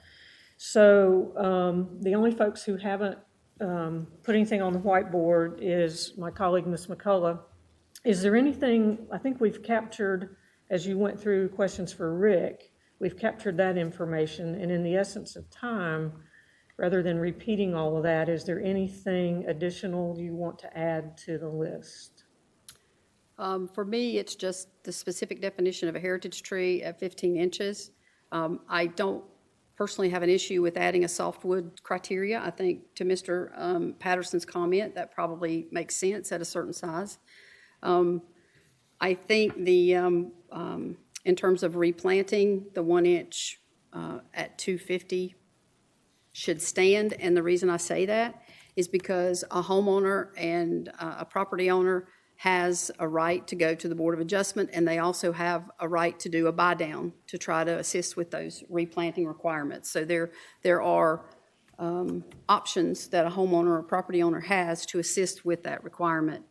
In lieu buy downs was a concern. I'm not sure if I mentioned this, but I think one of the things we voted on in the last revision, Matt, was that we did not want to be able to use buy downs to take down a heritage tree unless it's within the BUA. I think wasn't that one of the things that so I just want to be sure that everybody's in agreement with that. I think that makes sense. And again, just to comment on the 20-foot spacing on replanting, I think that's something we're going to have to compromise on, candidly. I hear the development community, and I also hear the public. I just think that's something we must compromise on to get something forward to council. I think the biggest challenge for us is removing the specimen trees from permitting and various protections. That's probably the biggest concern that I have, and I know that many in our community share. So I think that's something that we're going to have to grapple with on a very difficult basis, was removing the specimen trees from permitting and from various protections. Can I ask you, regardless of what you call it and what the number is and so forth, if a property that's already developed, if they have a tree that they need to remove to put in a swimming pool, are you saying that they wouldn't be allowed to put the swimming pool in? I think they would take it to the Board of Adjustments as per the ordinance and request that waiver and that adjustment. Can I make a Right? comment? Isn't that how that would work? Yes, sir, Mr. Brady. We talk about the Board of Adjustments. It is extremely hard to get a variance if you need to do something on your property, if you go to the Board of Adjustments. It's virtually impossible. I don't know So- that I agree with that. I mean, I I've disagree watched- with I that. understand I've watched your the concept, meeting, and I've but seen in kind of a reality, it is 50-50. very hard to get. David, how many have you got? I've only been one time and it was approved. But I have seen one after another fail. I don't know Because they when go one- by the ordinance, and if the ordinance says something, that's black and Yeah. white. Right. But when you go in the practical application of trying to get something done on your property, then you're excluded from doing something that you need to do because it's against the ordinance. Right, and mine was approved because of vague language in the ordinance. One person identified this as one thing, and another person identified it as this, and these are both, this is the fire marshal, this is the town, and they identify the exact same thing as different things. And Yes. that was only a reason why But if it's mine black was and white approved. in the ordinance, it's black and white. You don't do it. Right, and that seems to be very true. Okay, so Mr. Bradley's comments are duly noted. Ms. McCullough, were you finished with your? Yes. Okay. And if you just want to write my name next to Carrie's Matt, because I have the same concerns, and other than a couple of, not typos, but word changes, I didn't have anything additional to add.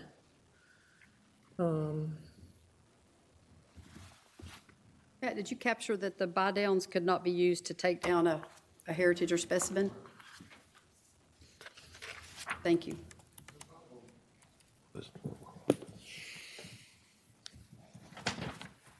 So we've gotten lots of information today from the town forester, lots of comments and concerns from planning board members. I think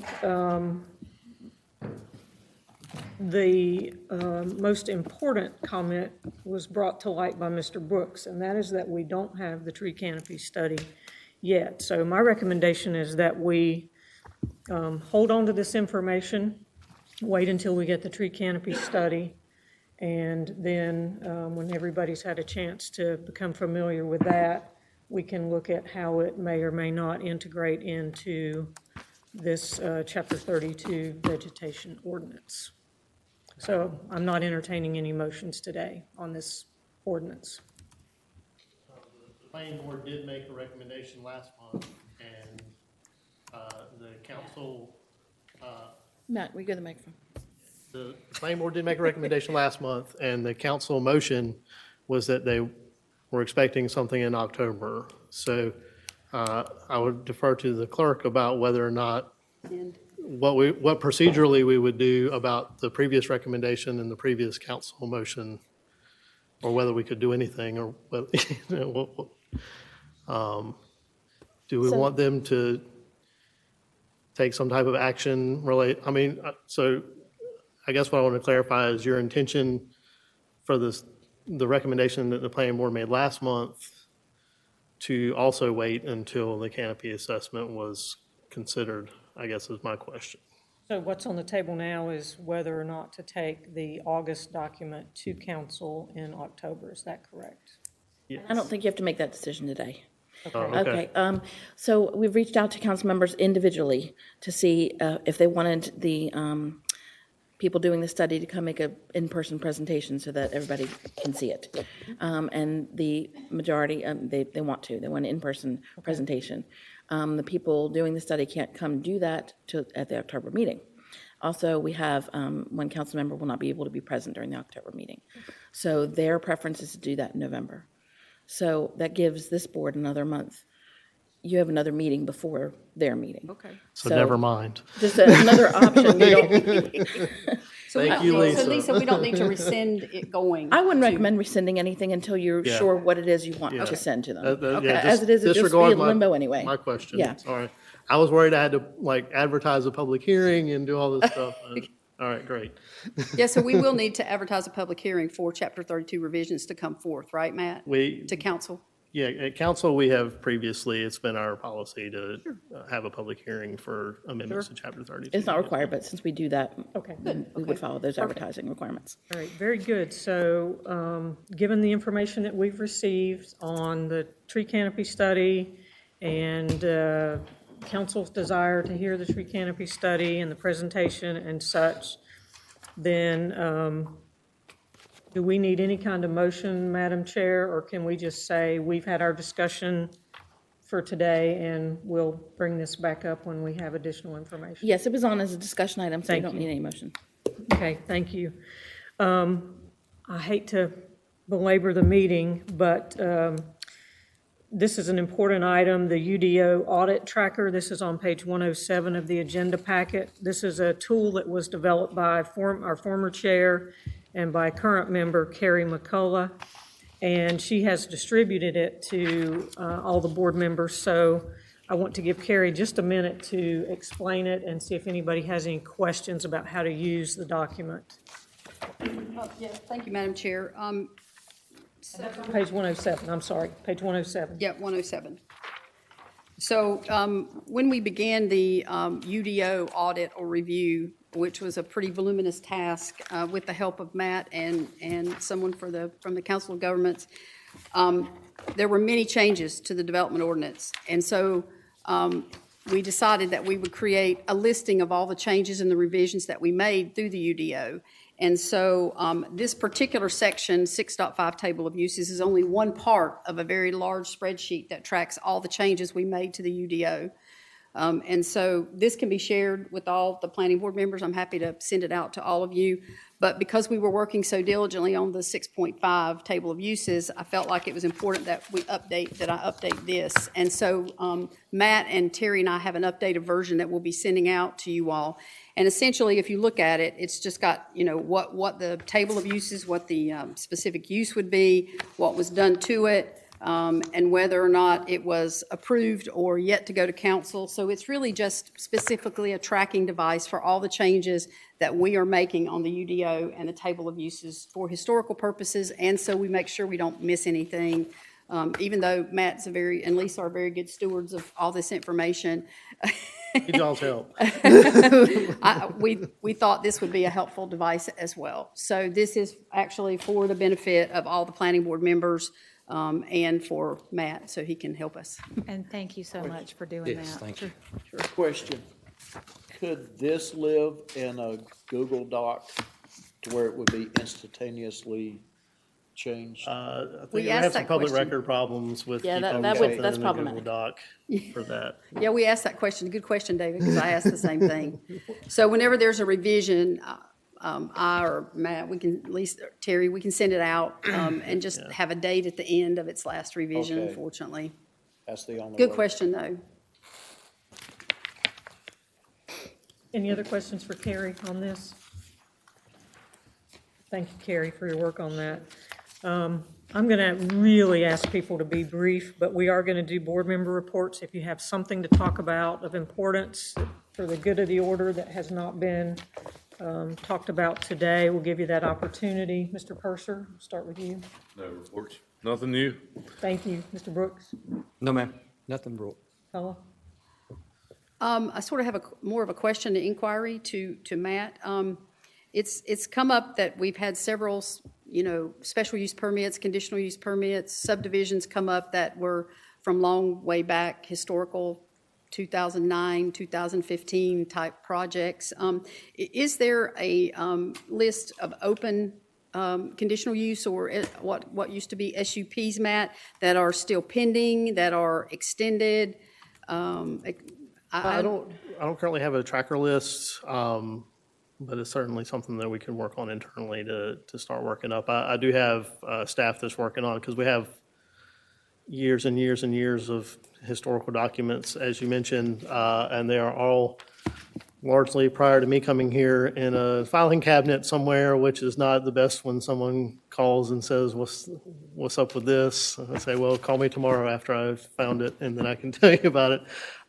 So we do have a plan going forward to start getting those categorized and put into a spreadsheet and scanned into, so we have an electronic backup on that. So it is something we're working on, but we don't currently have a overarching list that would cover everything. No, ma'am. Yeah, because I realize there are vested rights that go with those approvals. ma'am. Understood. That's right. But that's largely on large projects, 2 years, right?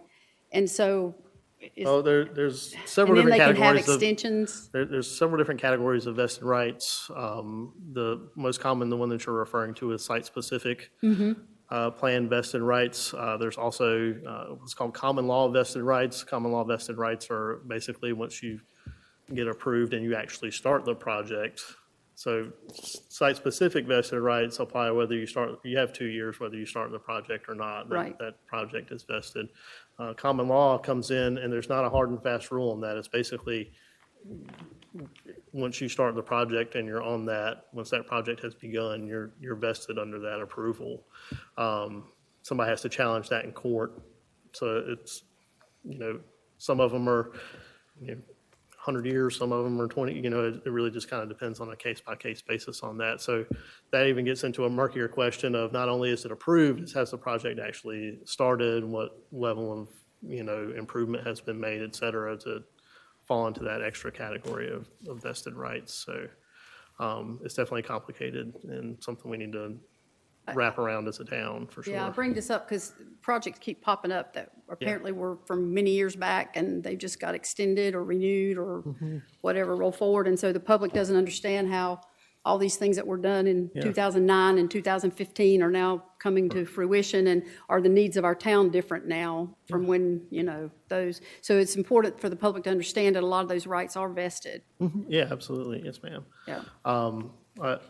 I'm kind of stepping on my own board report here, but we do have an opportunity for some planning board training from the COG coming up. I can ask him to maybe include some information about the different types of vested rights that are included under our state statutes and That'd be common great, law. Matt. Yeah. Yeah. Awesome.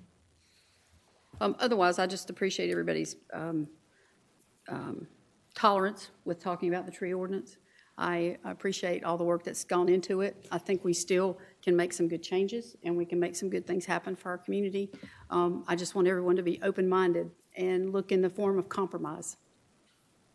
Thank you. Melanie? I don't really have a report, but I would like to say that I do love trees. We have a lot in common. I just see the need for our tree ordinance to actually be applicable to our small lots.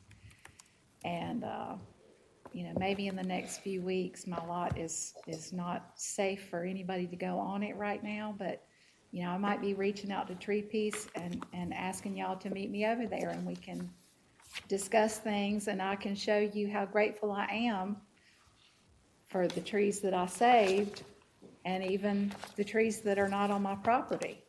Because when I stand in the house, I think how much worse my view would be if I didn't have those trees blocking some things I don't want to see. So, maybe we can just have a discussion. Mr. Bradley? I want to welcome the new members. I think it's going to be great working with each and every one of you. Congratulations, Terry, on your chairmanship. Look forward to working with you, and that is it. Thank you, and I'll be very brief. I'll just echo what Ms. McCullough said. I appreciate everybody's time today. I appreciate the folks who hung with us, who came and expressed their concerns, and for each planning board member who expressed their concerns. And certainly, we are going to have to compromise. And I know that each of us, I'm confident that each of us will be willing to do that in some way. Matt, very quickly, we had asked you for some items, so if you can just give us an update on those. Breeze through as quick as I can. As we discussed some time ago, you have a list of items from the planning board that are in different states of going or have been to town council. Just if you have questions about those, please feel free to reach out to me. Tree canopy assessment, I've kind of given y'all my update on that, so we'll skip that one. Comprehensive land use plan, as you all probably know, the town council budgeted some money for us to update our comprehensive land use plan. When we talk about other plans for the town, this is kind of the big daddy that everything flows from. So getting that up to date is extremely important. I'm working on drafting an RFP with the town administration. I'm currently targeting, hopefully in November, date to get that in front of town council, although it sounds like we'll have a busy town council night that night if we're also going to have trees as well. So I have a lot of planning stuff to talk about. As I just mentioned, we do have an opportunity for some planning board training from the Council of Governments. Wes, Carrie, you have a Back question? up. Can we back up just a Yes, minute? absolutely. On the land use plan? Yes. The scope of that is we hire an outside consultant to That's help us with correct. that? Yes, ma'am. Just to clarify again for the public. And then is there community involvement in that? Because I know in the Absolutely. last land use plan, there was a lot of, Yes. there was a committee and, Yeah, there's always a lot of community involvement with a comprehensive land use plan because you're, in this case, updating. In some cases, you're initially setting your vision for the town going forward as the future that inherently involves. So in our RFP, we'll be asking for information about what their plan for community engagement be, and we'll make that part of our assessment as far as, okay. which one makes the most sense as far as consultants go. But yes, there'll be a whole ton. Okay, thank you, Matt. Last one I did was during COVID, so that was tough, but anyway.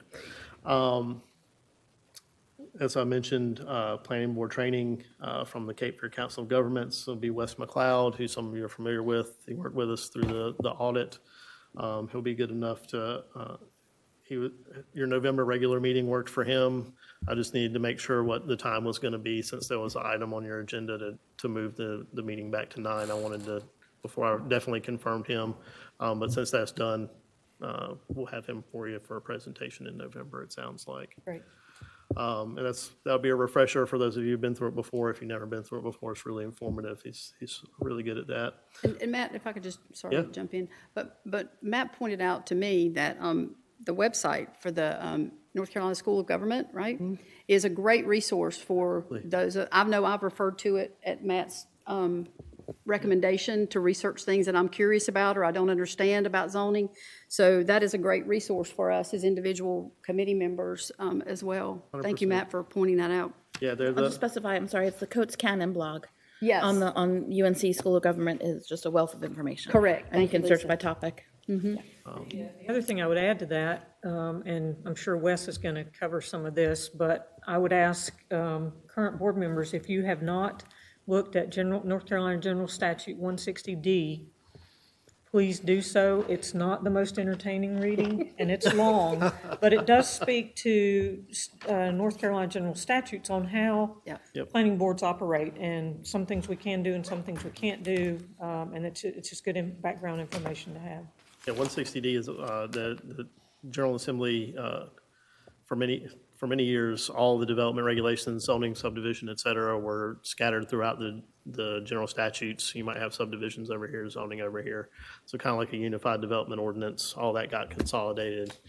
It took several years because I first heard about it at my very first zoning conference, and then it just got adopted a few years ago. So last update, because I know you guys are ready to go. But yes, look at 160D. It's where all of our authority flows from for development regulation. I'm going to toot my staff's horn just a little bit. We had a couple of Deidre Horn, our zoning technician 1, and Brady Golden, our planner 1, are going through the UNC School of Government Planning and Development Regulation course. This is a intensive couple of week course for people who are just starting out in their planning and development regulation career, and the culmination of that is they'll be able to sit for a certification as a certified zoning official. That's a statewide certification, so really trying to build in that back capacity for anybody who's there in the staff. They've been doing a great job. The first couple of weeks are virtual, so they are still in the office, so if you shoot them an email, they might be able to catch it in between classes, but really proud of them, and hopefully be updating you in a couple of months that they've passed their exams, and we'll have 2 new CZOs on our staff. So that's the last thing I've got for you. I have one more question, and then I'll be Yes. quiet. I understand that there, in the budget that was just passed in the North Carolina General Assembly, that there were some changes in rules around workforce housing that may have affected us. Are you aware of that yet, or you'll get word of it? Yeah, I will get word of it. So the North Carolina chapter of the American Planning Association has a legislative committee that does regular updates on especially when there's a long session on legislative stuff that's going on at the General Assembly. The last one I was on, they were looking at the budget, but the appropriations bill is usually like 300 pages long, and they have to look very carefully for things that get stuck in there like that. So I haven't been updated on it yet, but I'll definitely be looking into it I saw for sure. an article that 2 things. One, a town must supply utilities if the town has sufficient capacity to do so on workforce housing within a 1-mile radius of new construction. And there was another thing about exempting new construction of workforce housing from municipal and zoning regulations, which I believe our council sent a, Yeah, so those were initially separate bills. Sometimes what happens in the budgetary process, those things get tacked back on through amendments. But I'll definitely, we should have a call this Friday on it, but I can do some research in between to figure out what's going on with maybe that just a for heads sure. up to Yep, make sure, okay? absolutely. Thank you.